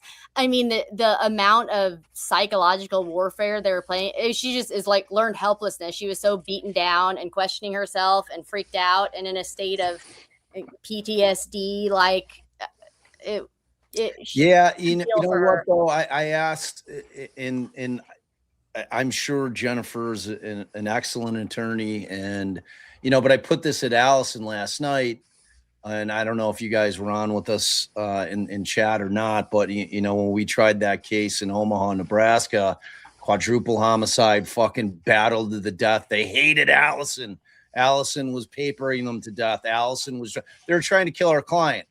So, we tried the fuck out of that case, and we were, it was scorched earth. We're like, I don't have to worry about any relationships with judges or prosecutors in that county, because I'm never trying a case again, and we're going to do everything that we can to save our client's life. They wanted her out of the case like you would not believe. And so I asked Allie, I'm like, okay, if you're Jennifer Thompson, the same shit goes on that went on in that case, that did go on. They ultimately got Allison removed from the case on some bullshit. And, like Allison's like, you know what? I would have fucking buckled down. Like there would have been no, like they wouldn't have beat, like she let the terrorists, like, and I'm talking about Thompson, she ultimately let the terrorists win. Well, but it also depends on your psychological makeup. What I mean? It absolutely does. Absolutely. No question. And and I think everyone's got, I think a big difference. Like we got to see from hindsight how Thompson was treated. And I think we kind of formed a bubble around Doug because of it, so that it wouldn't happen to him again. So we made sure Doug had his people. I think Thompson was so isolated. Yeah. And they really did such a good job. And they were trying to do the same thing to Doug, I think. I mean, but they really did a great job of like picking everyone off around her and just leaving her this island unto herself. And so yeah. I say it all the time. You have to have incredibly thick skin to be a defense attorney. You just do. Because when you walk into that courtroom, you walk in with the understanding that you're going against power and the resources of the state every single time, and nobody likes you. Mm-hmm. You cannot go in with thin skin, or that profession will eat you alive. And when the stakes are the highest, that's when it tests your mettle. You know, that's when you find out if you have thick enough skin to do this thing for a living, because when it comes to somebody's life is on the line, you know, it's, and as to Doug Bates, I just, like, I wanted to tell a real quick story. After the first time that we covered the case, Doug called me the next day, and I had like just a wonderful 45-minute conversation. Because like when I came and he's like, and that's when he's like, man, he's like, I'm a divorce lawyer. He's like, I've never done shit like this. And I'm like, dude, I just want to tell you, you're knocking this out of the fucking park, bro. I'm like, you missed your calling, son. You know, and then like, so that was an amazing. Well, hold on. It was out of the blue that he called me. Doug didn't miss his calling forever. Doug got a not guilty in a murder trial yesterday. Oh shit! Yeah, Doug likes to minimize his experience. Doug's. I'm just a country divorce lawyer. Is a bit of a shit. He's not quite the country pumpkin he lays himself out. I love that. I love that. So he's some of that is country mouse, which makes me love him even more. It's the classic caveman lawyer shit, man. Now I don't understand your modern world. I'm just a caveman. He did so very well in that thing. And like when I look at Doug's family history going back to the 1800s in terms of coming from a long line of lawyers, man, it's like, I love that, dude. I love that. Yeah. Now I will say this too. Because Doug is such a gentleman, and he genuinely is. I mean, he's a guy that was an officer in the military. He's a guy who was raised 5th generation lawyer, 7 prior male Bates, what I call generational honor. All of that is true about Doug. And so from where I sit, when this thing kicked off, Doug went in and was the gentleman, you know, the country gentleman lawyer that he is.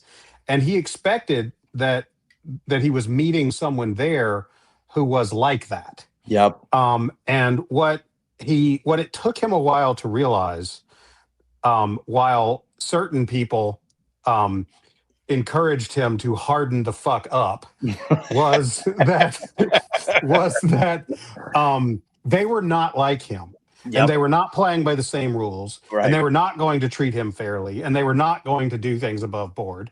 And a little bit at a time, Doug kind of shed the scales from his eyes and saw it for what it was. So the Doug that you see in the beginning is not the same Doug you get at the end.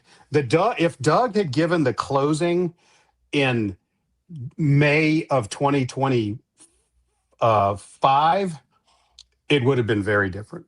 Yeah. By the time he got to the closing in December of 2025, he knew what he was looking at, and he was willing to say it out loud. Yeah. It just took him that long to figure out I was right about everything. Yeah, it's like is now a good time for the mermaid meme? Yeah. Is that what you're setting up, Dana? No. You got to give the people what they want. I got to give the people what they want. The chat kept asking for the meme. Oh my God. Would you like to explain the meme, Dana? I can't explain the meme. I don't understand it. I know it ridicules Doug. So in the beginning, and that's all Doug I know. was very much trying to give Jennifer Nichols every benefit of doubt, that she was just confused and did her best, and this all happened without her knowledge, and they were just going to be buddies and try this case as gentlemen. And I thought that Doug was getting manipulated by a bad person. And so I made a meme, and whenever Doug would go on that little track, I would just send it to him, and he would never acknowledge it. There it is. I gather this is supposed to come a long way. Like, I don't know what this meme is, but whatever. Dana has sons. I know this. Not once has Doug ever acknowledged the existence of this meme or responded to it.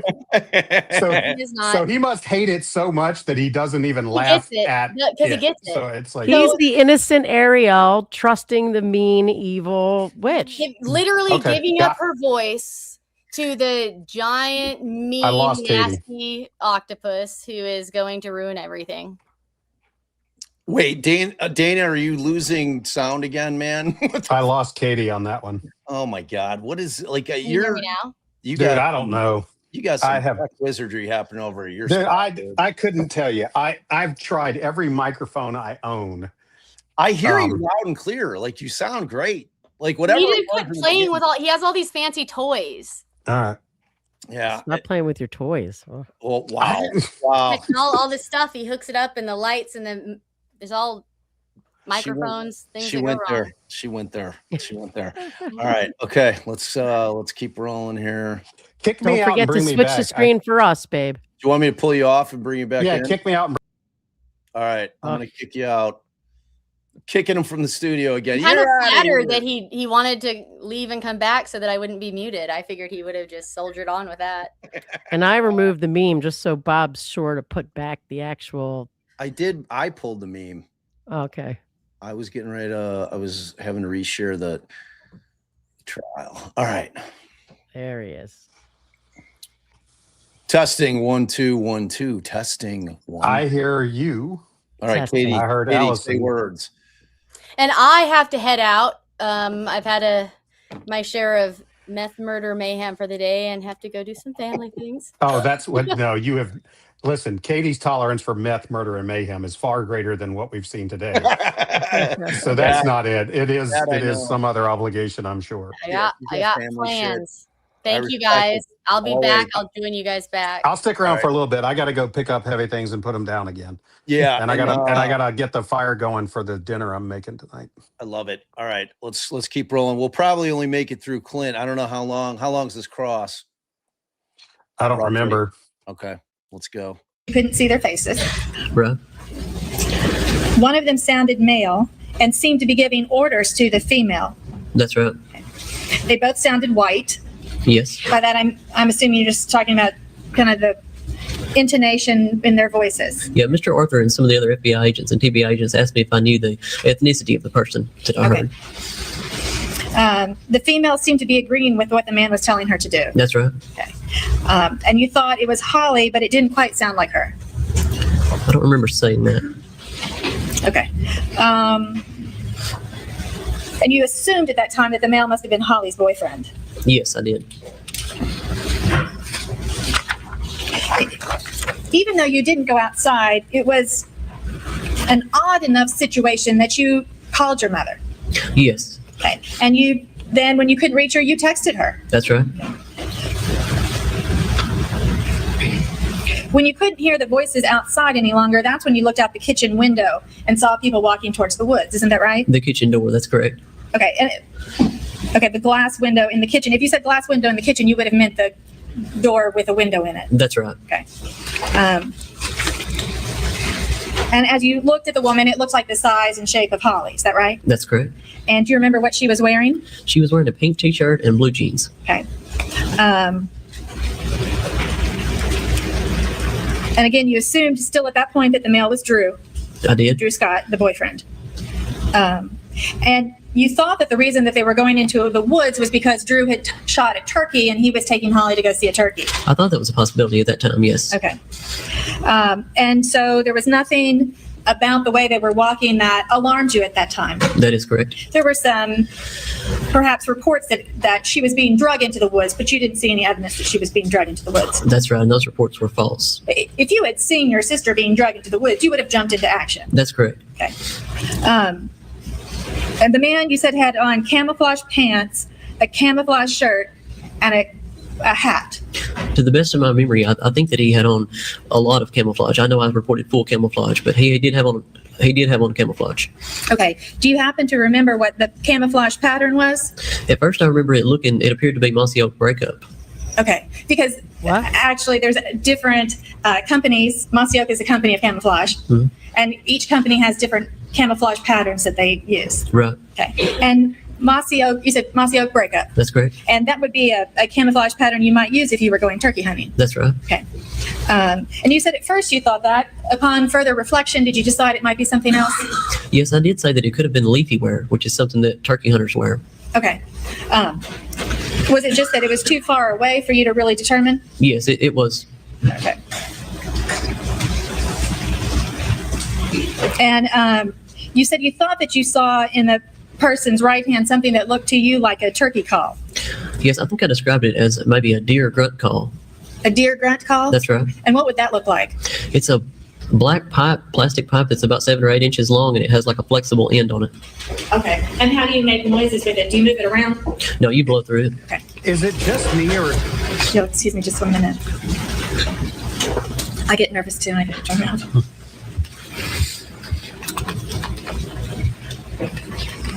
Okay. And so, I'm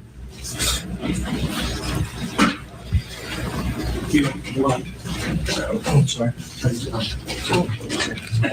Don't mouth low enough. I tried mouthing it. No, I'm sorry. There. All right, thank you. now that morning, you had parked your car in the garage that day, and that was somewhat unusual. Is that right? I had backed my pickup truck in the detached garage, and that was somewhat unusual because that parking spot was unavailable for a few months prior to that night. It had been full with things. Yes, my dad had a project car that he was working on, and he had the car on one side and parts and tools on the other side. Okay. So if somebody had been that was the first night you had parked your car in the garage for a while? That's right. So if somebody had been observing the house, on other occasions, they would have seen your car outside. Yes. And that night, the garage door to the detached garage was closed also, wasn't it? That's correct. So you wouldn't have been able to see your truck. That's right. Right? So if somebody had been watching your house for a while, they might have assumed that you were not there. That is a possibility. And on Tuesdays and Thursdays, that spring of 2011, you were gone before Holly in the morning. Isn't that right? On some days I was. Yes. Now,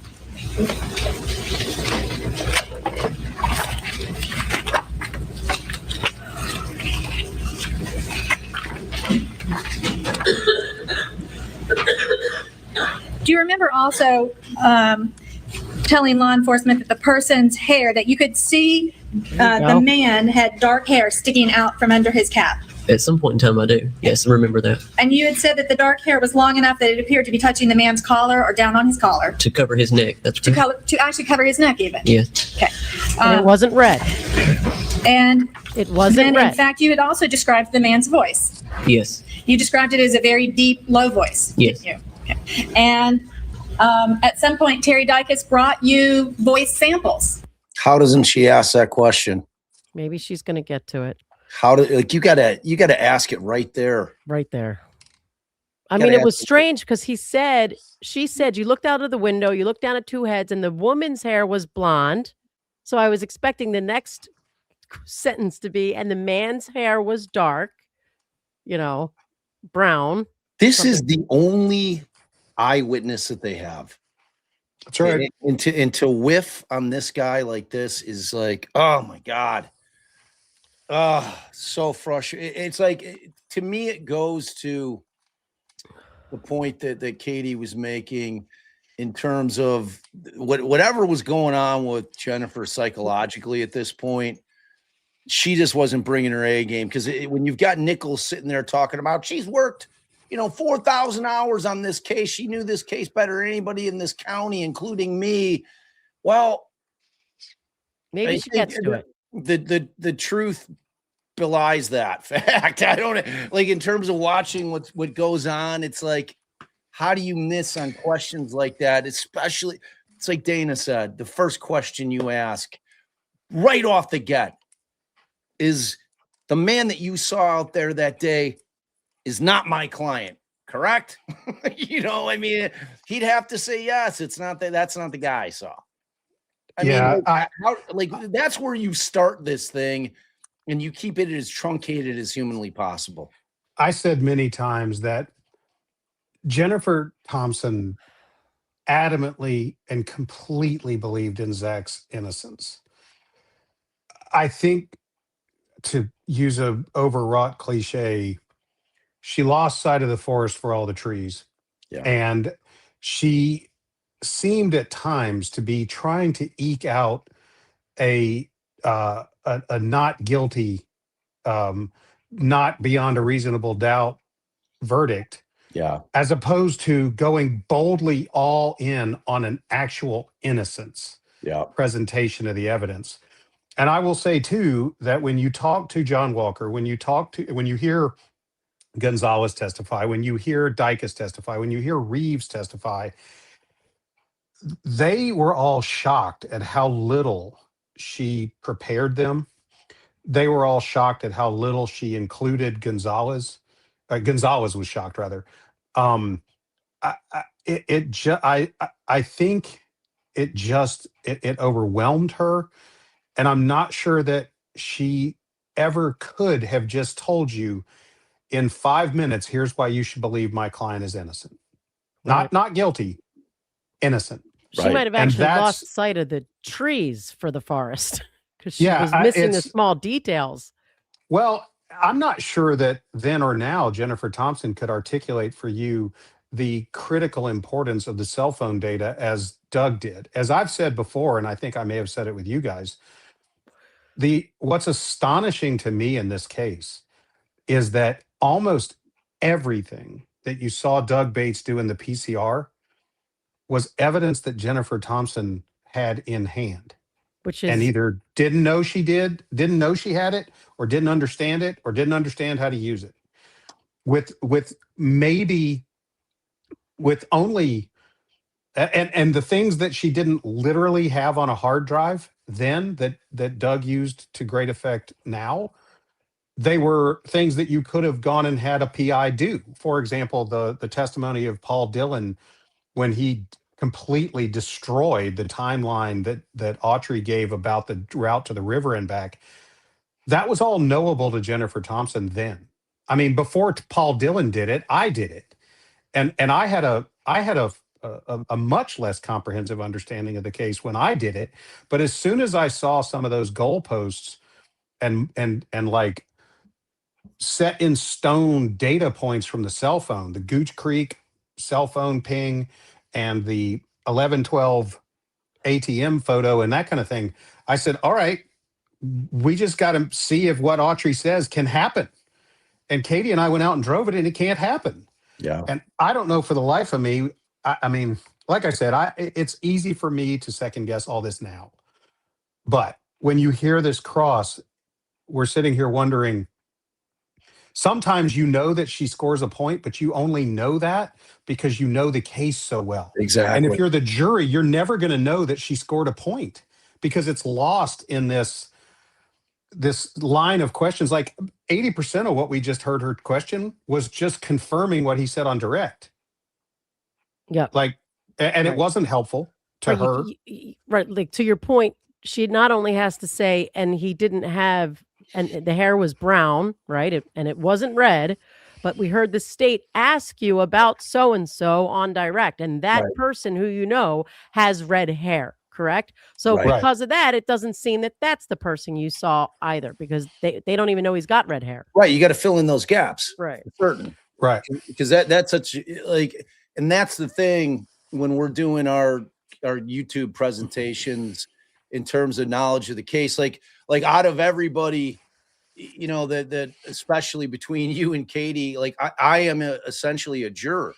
Now I've been listening to your pod, so I've caught up quite a bit, but you know, in terms of being the closest to a juror out of everybody that's watching this on this current panel, you know, including my wife, you know, like I need those gaps filled.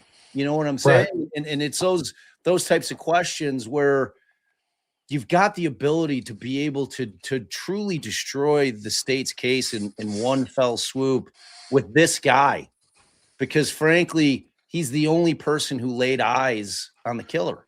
Yeah, I think it would have been really helpful because ultimately Zach was convicted of kidnapping.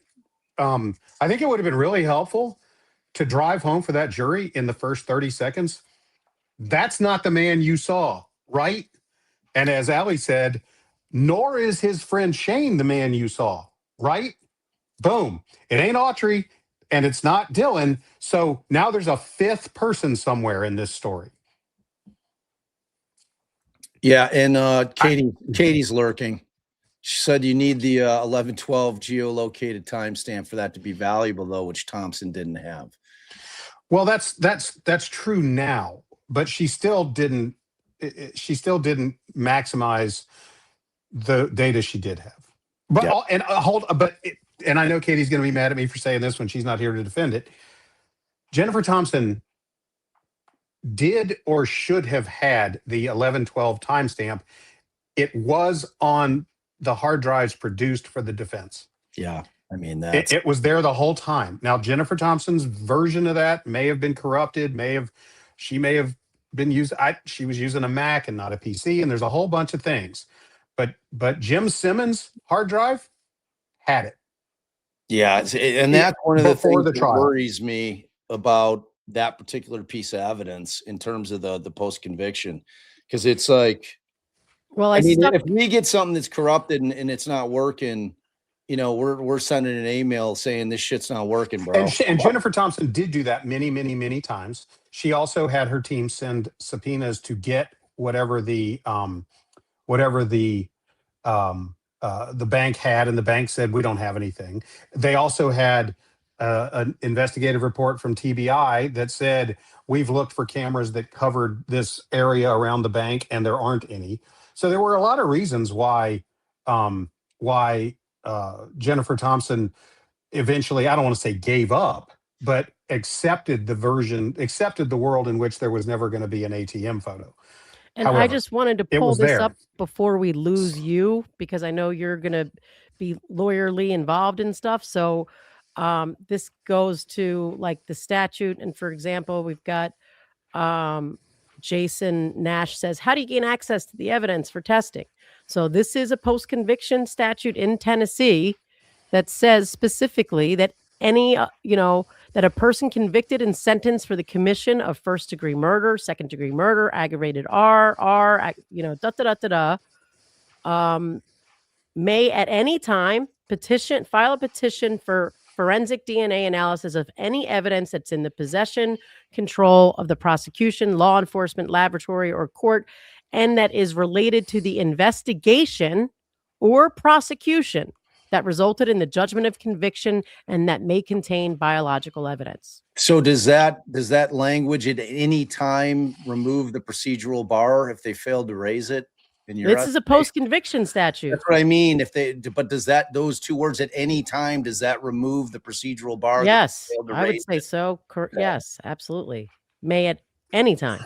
Okay. All right. So, well, thank you for that. Yeah. All right, let's keep rolling. I'm going to pull it back up. I put up. Yes. You described it as a very deep, low voice. Yes. Didn't you? Okay. And at some point, Terry Dykes brought you voice samples of different people's voices. He did. And you were able to narrow the voice samples down to 2 different voices. I believe that's correct.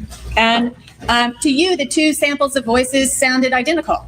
Yes, they sounded very similar. You couldn't distinguish one man's voice from the other. Yes. Okay. And one of those men's voices was Terry Britt's voice, wasn't it? That's what the TBI indicated, yes. Okay.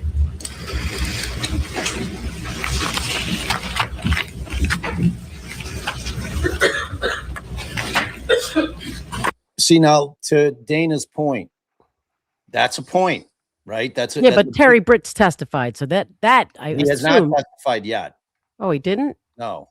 Oh, this is the 4th witness. I know. I've seen. I thought. No, that's fine. But to Dana's point, so she's made a point there. Now imagine when she makes that point right there about the voice recognition, and it sounds an awful lot like Terry Britt. Imagine if she had started her cross-examination with that guy, my client, sitting there in that chair. That's not the man that you saw, correct? So imagine that impact on the jury, where you've now got this witness, the only eyewitness, has testified already that the guy sitting in the chair is not the guy who abducted her. And now you compile or compound it with the fact that the voice that he heard is another man's voice. And then you present him with a picture and say, and this man has the body type of the person that you saw. Yeah, it's just, man, such. That's part of what she. I mean, again, I'll stop giving the disclaimer, but so much of this cross didn't move the needle. Yeah. And when it didn't, the parts that should have were diluted and obscured. Exactly. And Exactly.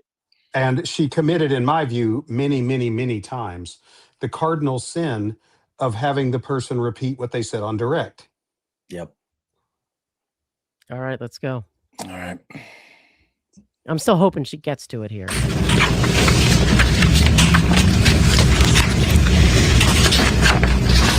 At some point along the line, you retained an attorney to represent you, didn't you? Yes, as well. It was a family. We attained an attorney to represent our family, to give us some family guidance, because our family's never really been involved in any kind of court issues. Yes. And it was a new and different situation to you. Yes. But he actually accompanied you when you were questioned by law enforcement, didn't he? He later did. Yes. And law enforcement put great pressure on you to change your story, didn't they? They did. They continually accused you of lying. Yes. And they continually said that you were somehow holding back on some kind of information. Withholding information, yes. And they again stressed again and again that they would never be able to solve the crime unless you would come forward and tell everything you know. That's correct. To me, that meant that I was the one that could solve the crime. Right. And you can't solve this crime, can you? No. No. I mean, it wouldn't have mattered to you in this situation if in the beginning you had told some kind of fib. In order to get your sister back, you would have admitted to that right away, wouldn't you have? Admitted to if I had previously lied? If you had previously lied or if you had been confused initially. Yes, I would have admitted the truth, yes. You would have done anything to get your sister back, wouldn't you have? I would not have lied. No, but you would have admitted fault on your own. Oh, yes. You would not have tried to protect yourself and kept yourself from getting in trouble if it meant hindering the search for your sister, would you? That's correct. Okay. If I can have one moment. What? He's done?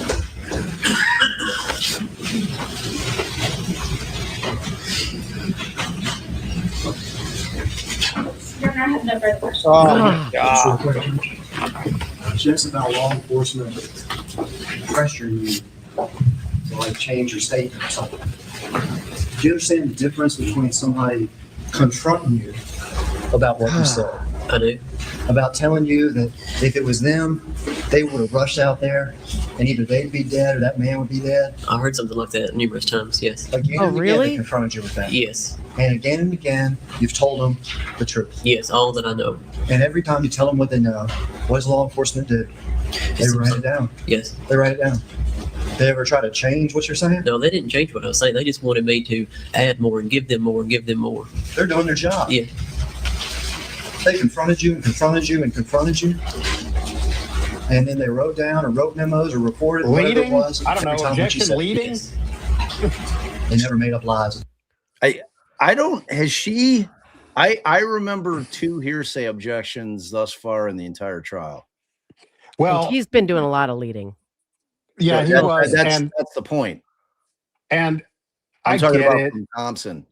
Yeah, I get it. Well, and the more she did, the more she got shot down and embarrassed by Judge McGinley, which you have to strategically pick, right? Like, I'm right about this objection I could make, but every time you stand up in front of a jury and make an objection that is sustained, of course, the jury might wonder, what is it you don't want me to know? Right. Exactly. What is it you're trying to hide from me, Mr. Defense Lawyer, who I don't trust? And Right. do you not know as much as a first-year law student?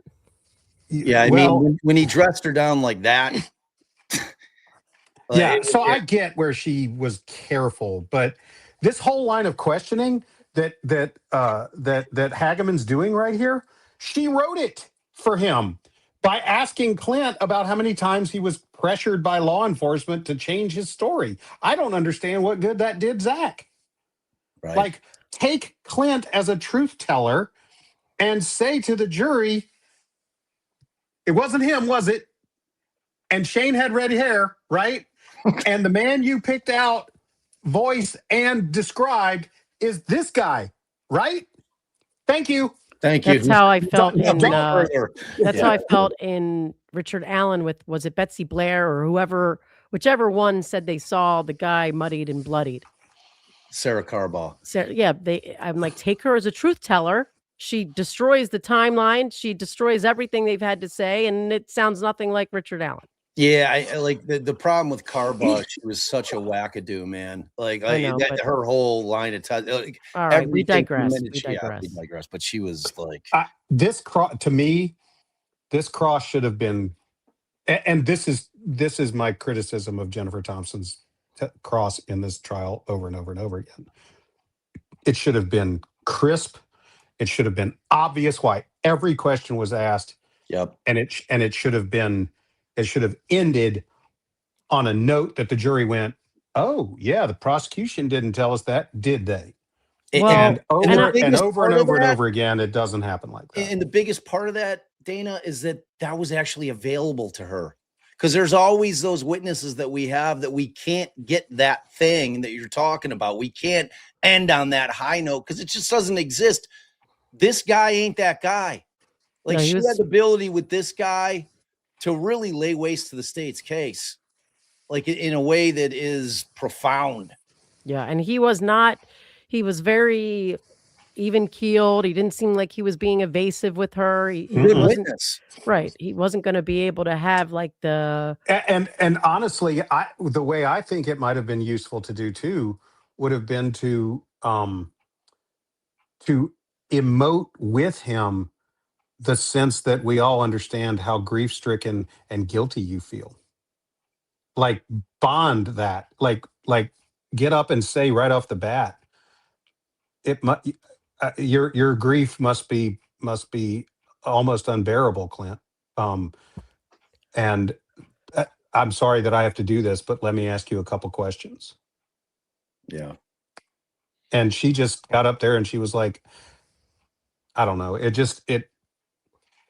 was disappointing. And when you hear Gonzalez testify at the PCR, Gonzalez says that the entire time that a witness was testifying, she was over there in the notebooks trying to prepare to cross the witness rather than listening to the direct so that she could timely object. well, but does that also speak to her team not helping her? Because that's where, I say to Bob or he says to me, get me X, Y, and Z. Like if I need something different that I didn't know I was going to need, or make sure, while I'm taking notes on everything.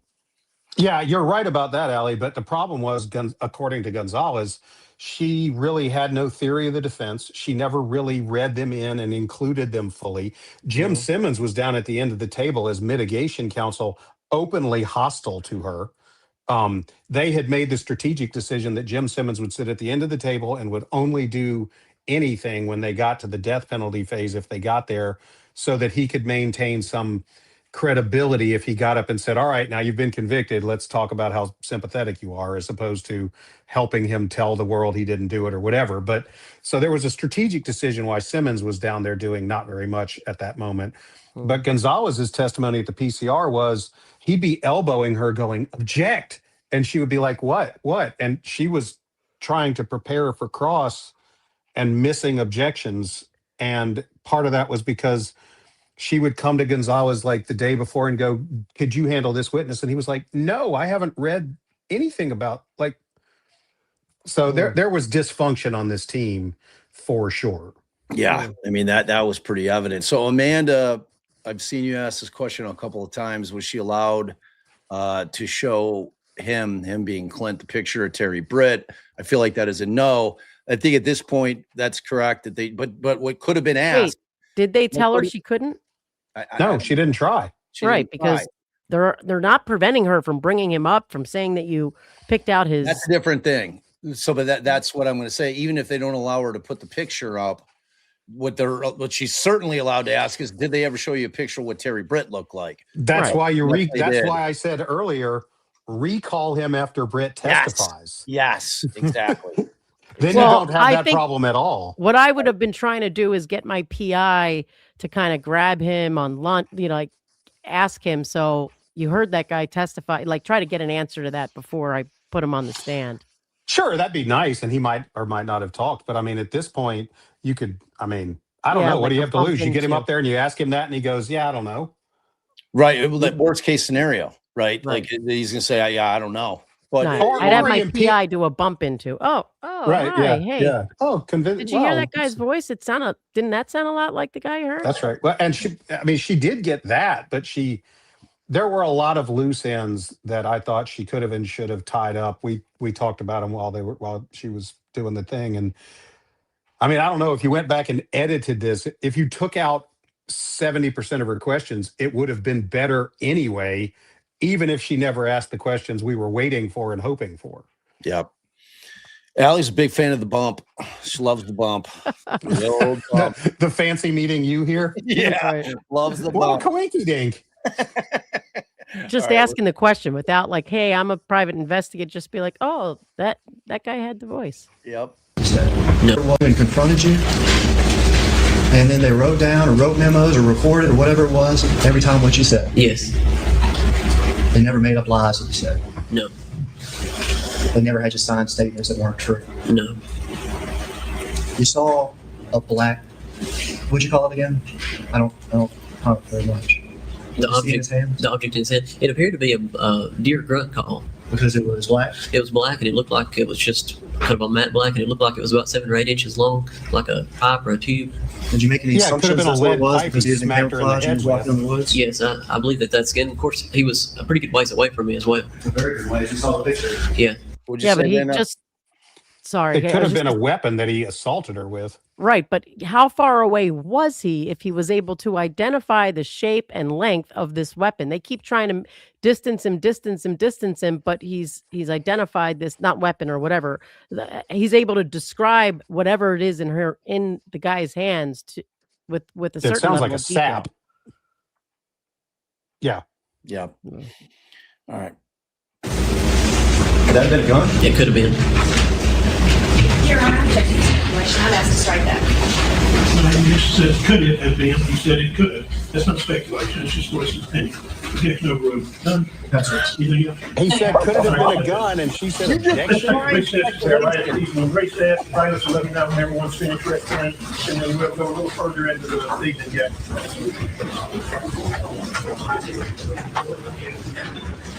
All right.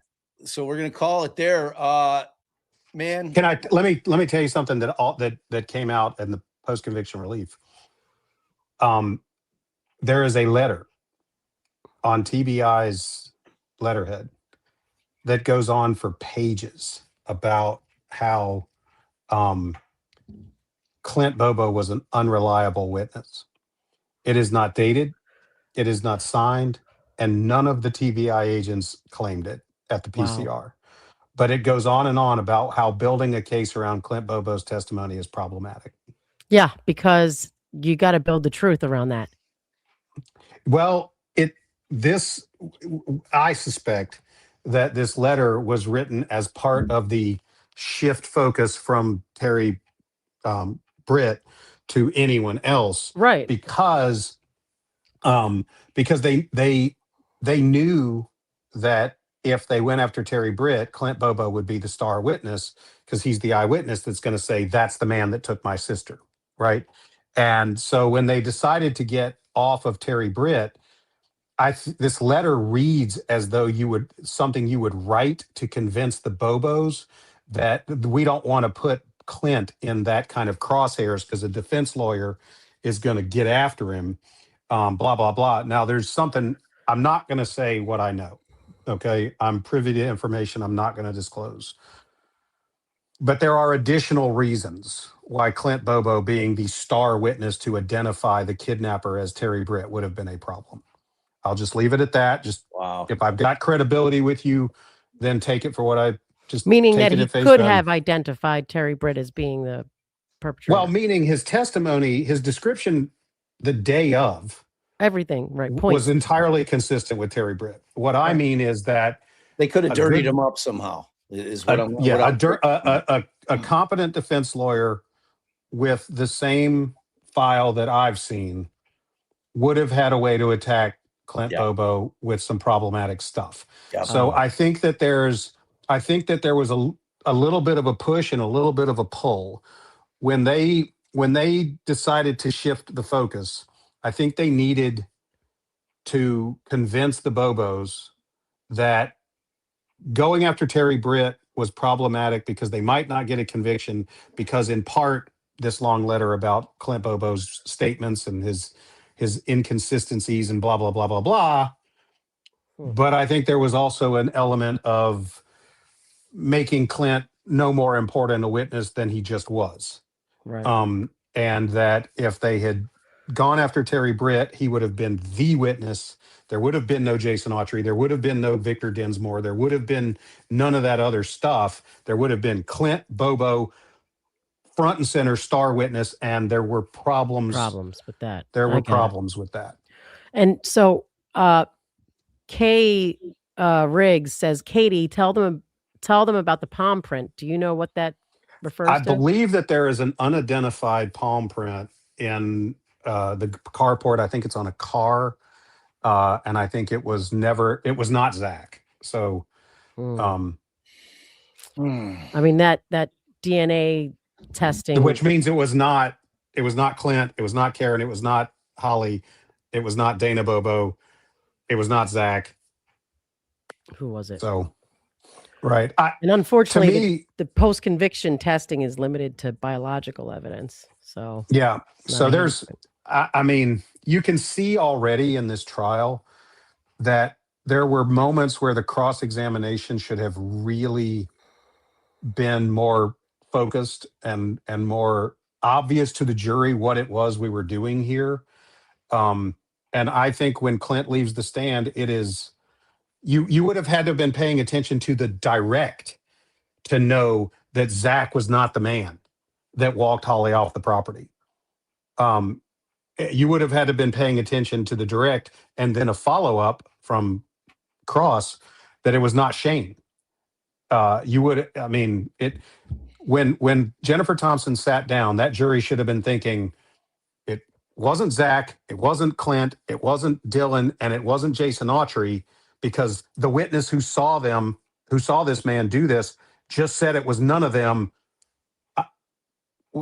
Who's that leave? Right. Austin. Oh, okay. Then you get to Terry Britt and you go, sounds like him, looks like him, matches his description. Is this right? And you also can get rid of Austin with the whole red hair thing. Like you got. That's what I mean. Like you got rid of all even Clint Bobo would have if you'd gone at him clearly. By the time he stepped down from the stand, a jury would have been scratching their heads, going, "Well, which one? If it was none of the four, who was it?"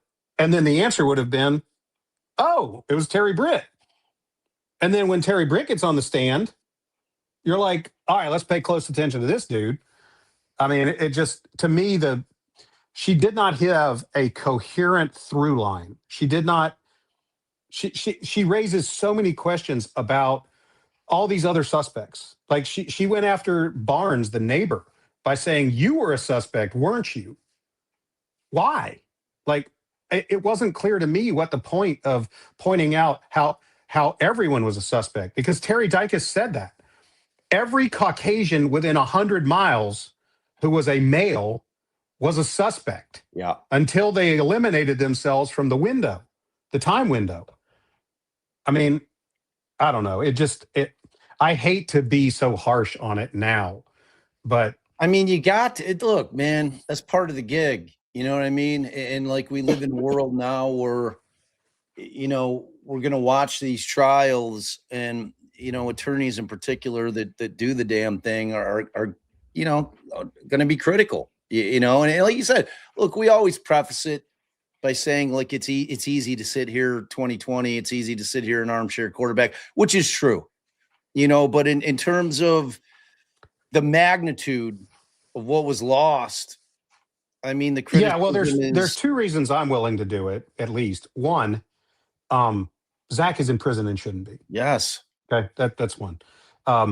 Same with Dylan. But the second reason is because we're all experienced trial lawyers, and if we're going to take our time and watch this trial, then somewhere out there is a baby lawyer who's prepping for their first jury trial. Yep.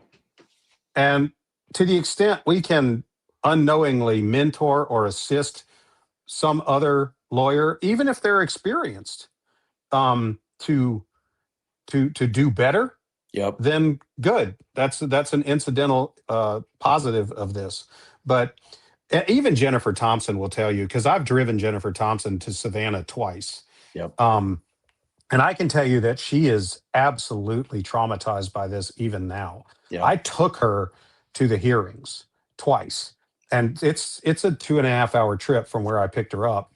And the first time we did it, you can hear it in the interview. The closer we get to Savannah, the more she has this vibration of just being taken back to a hellhole. Yeah. Even she will tell you whatever it takes to get this innocent man out of prison is fine with her. I mean, that's what you do. I mean, that's we fall on the sword. I mean, any good defense attorney is going to be willing to fall on the sword, especially if that's your reality. If you're sitting there like, my God, I shit the bed on this thing, man. I mean, you're gonna fall on the sword. Yeah. I just want to go back to that statute, the source for payment. In the case of an order issued pursuant to 304304, this is about the DNA post-conviction, the court shall order the analysis and payment if necessary. Okay, so Dana, this is Allie really poking you in the ribs a little bit. Here you go, buddy. But the difference between 304 and 305 is just that in 304, it says, if a reasonable probability exists that the petitioner would not have been prosecuted or convicted if exculpatory tests had been obtained through DNA analysis. Results. Results. And that's like the court has to pay for it as well, if necessary. But 305, it's not, they don't. Right. In 305, if a reasonable probability exists that the evidence, so they don't have to, but I think you could definitely try under 304 as well.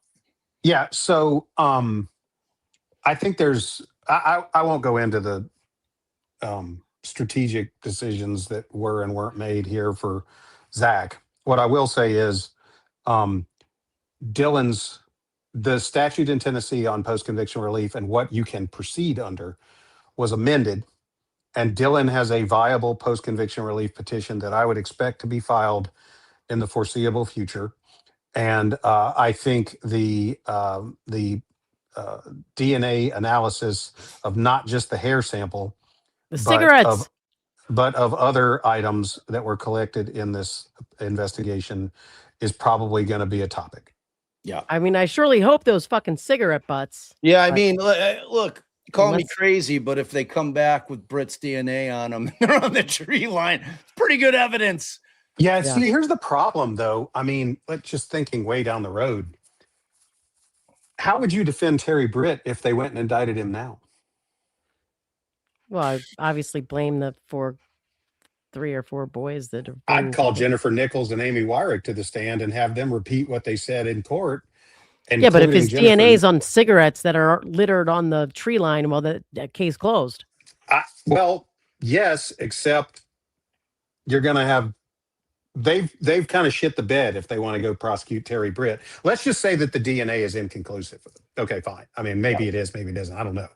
But in the absence of something conclusive, like his DNA where it shouldn't be and her hair where it shouldn't be, right? In the absence of something like that, let's say Zach gets his conviction set aside. Let's say that the Court of Criminal Appeals upholds that. Let's say the Tennessee Supreme Court does not then interfere. Let's say that at the end of the appellate process, Zach's conviction has been vacated and the state of Tennessee is sitting there with Zach indicted, Holly dead. Now what? Right. They're not going to prosecute someone else. They are going to forever say it's Zach. I suspect that that's true because even if they, and I don't want to look, I'm kind of like the way I kind of practice law the way Nebraska used to play football. We're going to line up and we're going to put 7 beef-fed, cornbread big motherfuckers up front, and we're going to hand the ball to a guy that's fast, and we're going to run it right down your throat. And if you can stop that, good for you. So here's my forecast. I think Zach's conviction is going to get set aside. I think the Court of Criminal Appeals, depending upon what exact grounds Judge Bradbury uses and what credibility findings he makes, I think the Court of Criminal Appeals might might uphold that. I think the Tennessee Supreme Court might be reluctant to intervene because it's not exactly the kind of thing that gets you permission to appeal to the Tennessee Supreme Court. There's not a novel issue of law or anything like that. Right. They should just So let's say it lands back in Hardin County with Zach indicted but not yet on trial. What does the state of Tennessee do then? Well, it may or may not stay with the Memphis prosecutor's office, Wyrick and them. They may, for reasons that Bradbury may articulate in the future, they may be removed.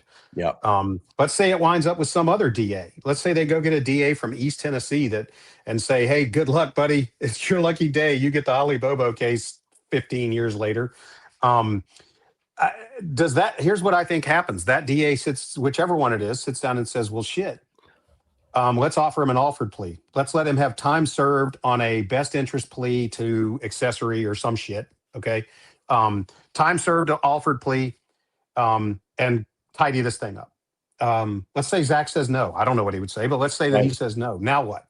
He calls their bluff. Okay. Are they going to put Jason Autry on the stand to try this case again? Not likely. And if they do, he'll get shredded. Are they going to put Victor Dinsmore on the stand? Because without Autry and Dinsmore, you got nothing. Are they going to put Dinsmore on the stand? Not likely, because for reasons that you've seen in our podcast and for reasons you'll see coming up in your trial review, he'd get shredded. The 2-star witnesses who put Zach in jail are completely destroyed as far as credibility goes. So what are you going to do? You're going to hold a press conference and say, we've reviewed the evidence and we don't think we can prosecute this case beyond a reasonable doubt? No. You're going to go lose this case. You're going to turn it over to a jury. You're going to lose, probably. And then you're going to go out on the courthouse steps and say, we respect the verdict of the jury. And that's the coward's way out, and that's what I think is going to happen. It is the coward's way out. And you know what? At the end of the day, that's their cross to bear with the Bobo family. It's just what makes me ill about that is that someone with some courage and some integrity should intercept this and intervene in this.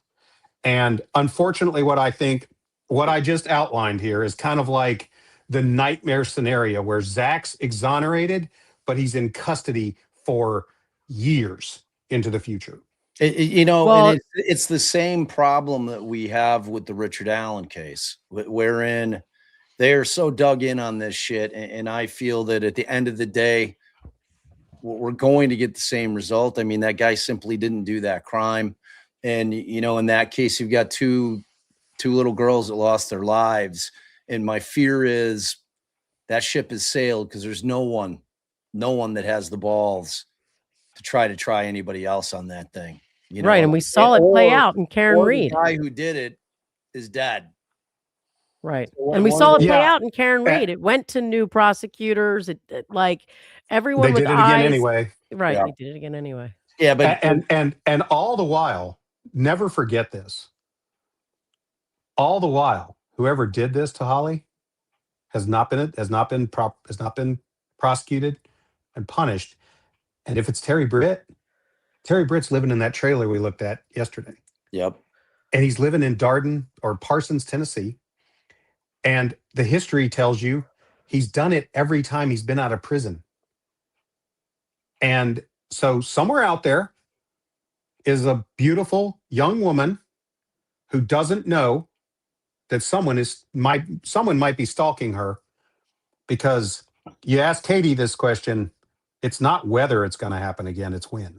Right. Yeah, it's like your first words in the first episode of your podcast, man. There's a monster out there. Right. Mm-hmm. I mean, and that's the gospel right there, man. Right. And it's I did appreciate you commenting and oh no, we're gonna praising the script. I appreciate that. It may or may not be I wrote it, but look, man, I knew like from a guy who writes script, man, I appreciated the hell out of it, and I applaud the hell out of it, and we're going to be promoting the hell out of it because that thing needs way more listens than it's getting right now. We got to get it out to the world. So we've been dropping. Katie's not going to stop till we get a Pulitzer. Yeah, like, dude, I feel the same way about Buried. My Gacy thing's fucking unbelievable, dude. And it's like those two things to me are just must listens in terms of things that really kind of break down. And you know, you guys do the same thing that I do, and it goes to that thing that you were just saying, that concept of, you know, if we can give a green attorney who's maybe trying their first case a little, you know, a few pointers here and there that may make the difference in a case, man, that's worth every second of our time. And it happens. I see it all the time in our chat. Like, we have a lot of lawyers that watch our show, and that exact thing that you talk about is a real thing, man. So, and it's an amazing thing. So everybody, you got the weekend, because we're going to be back Monday, right back here with the trial. Over the weekend, if you want to be able to bitch and complain in the chat about what they're not doing during this trial, go and listen to the Trial and Error podcast over the weekend, and then you'll be raring to go. You'll be raring to go, because to be armed with the, like, we're not jurors, all right? And this thing has happened. So arm yourself with everything that we know now, so that you can watch this thing with knowledge. Right. In Be retrospect. as shocked and mortified as we are. Yeah, listen, and if you look at Zach and you think I'm not sympathetic to Zach, that's fine. Yeah. You know, Zach was, he is what he is. Okay. How would you feel if this was your brother, your son, your husband, or your dad? Right. That's it. Don't look at Zach like some two-dimensional character that had a criminal history involved in drugs and stuff. You can look at him like that if you want to, but ask yourself, if the system went this badly, in spite of all this, what do you think could happen if it was someone you did care about? Yeah. And man, I'm telling you, and I want you to kind of think about this concept. You know, being an addict does not make you a murderer. Exactly. You know, and it's one of those things that they leaned on in this case in terms of his predisposition to being an addict. The quantum leap from being a scrap metal thief and a meth addict to kidnapping, rapist, murderer has never been explained. Yeah. I mean, it's just like, it's all good. right. I don't know. That's not a nexus that they can, you know, that they can make that connection, man, because it's bullshit. So Deja Vu's back. She's been a member, or he has been a member. Right, Dana, we'll let Dana go while we're going through supers, dude. I want to make sure there wasn't a question for. I checked. There were none. Okay. I think I got like all the shit that I saw that was Dana related. Dana related. Yeah. Hey, I just canceled a whole bunch of depositions that were coming this week. So if you guys are going to be watching, I'm sending you the. Let me know. Yeah, dude, I'm sending you the invites every day. Like I said, okay. Jump in and out whenever you want. You got shit to do during the day. You want to come on for an hour? Like I said, it's true open door. And I appreciate what you guys are doing. You know, when Katie and I started doing this, we were just two people shouting at clouds, hoping that a small number of people would hear it. Honestly, we were hoping that a small number of people who were in a position to influence the outcome could hear it, you know. And so to see it now getting the attention outside of that, that small hope that we had is, you know, it's gratifying to us, but it's also important to Zach. So, It is. Strength in numbers, we appreciate everything you're doing. And we appreciate you. Man. Big time. Thanks. See you next time. All right. See you guys. See you Monday. Have a great weekend. Go Bears. Oh, God damn it. You cut me. All right. Deja Vu. We know you. We've seen you. Welcome back. Welcome back. All right. But wait, before we do that, okay. Our beautiful, beautiful family member, Miss Wildside. It's her birthday today. So do you want to try it?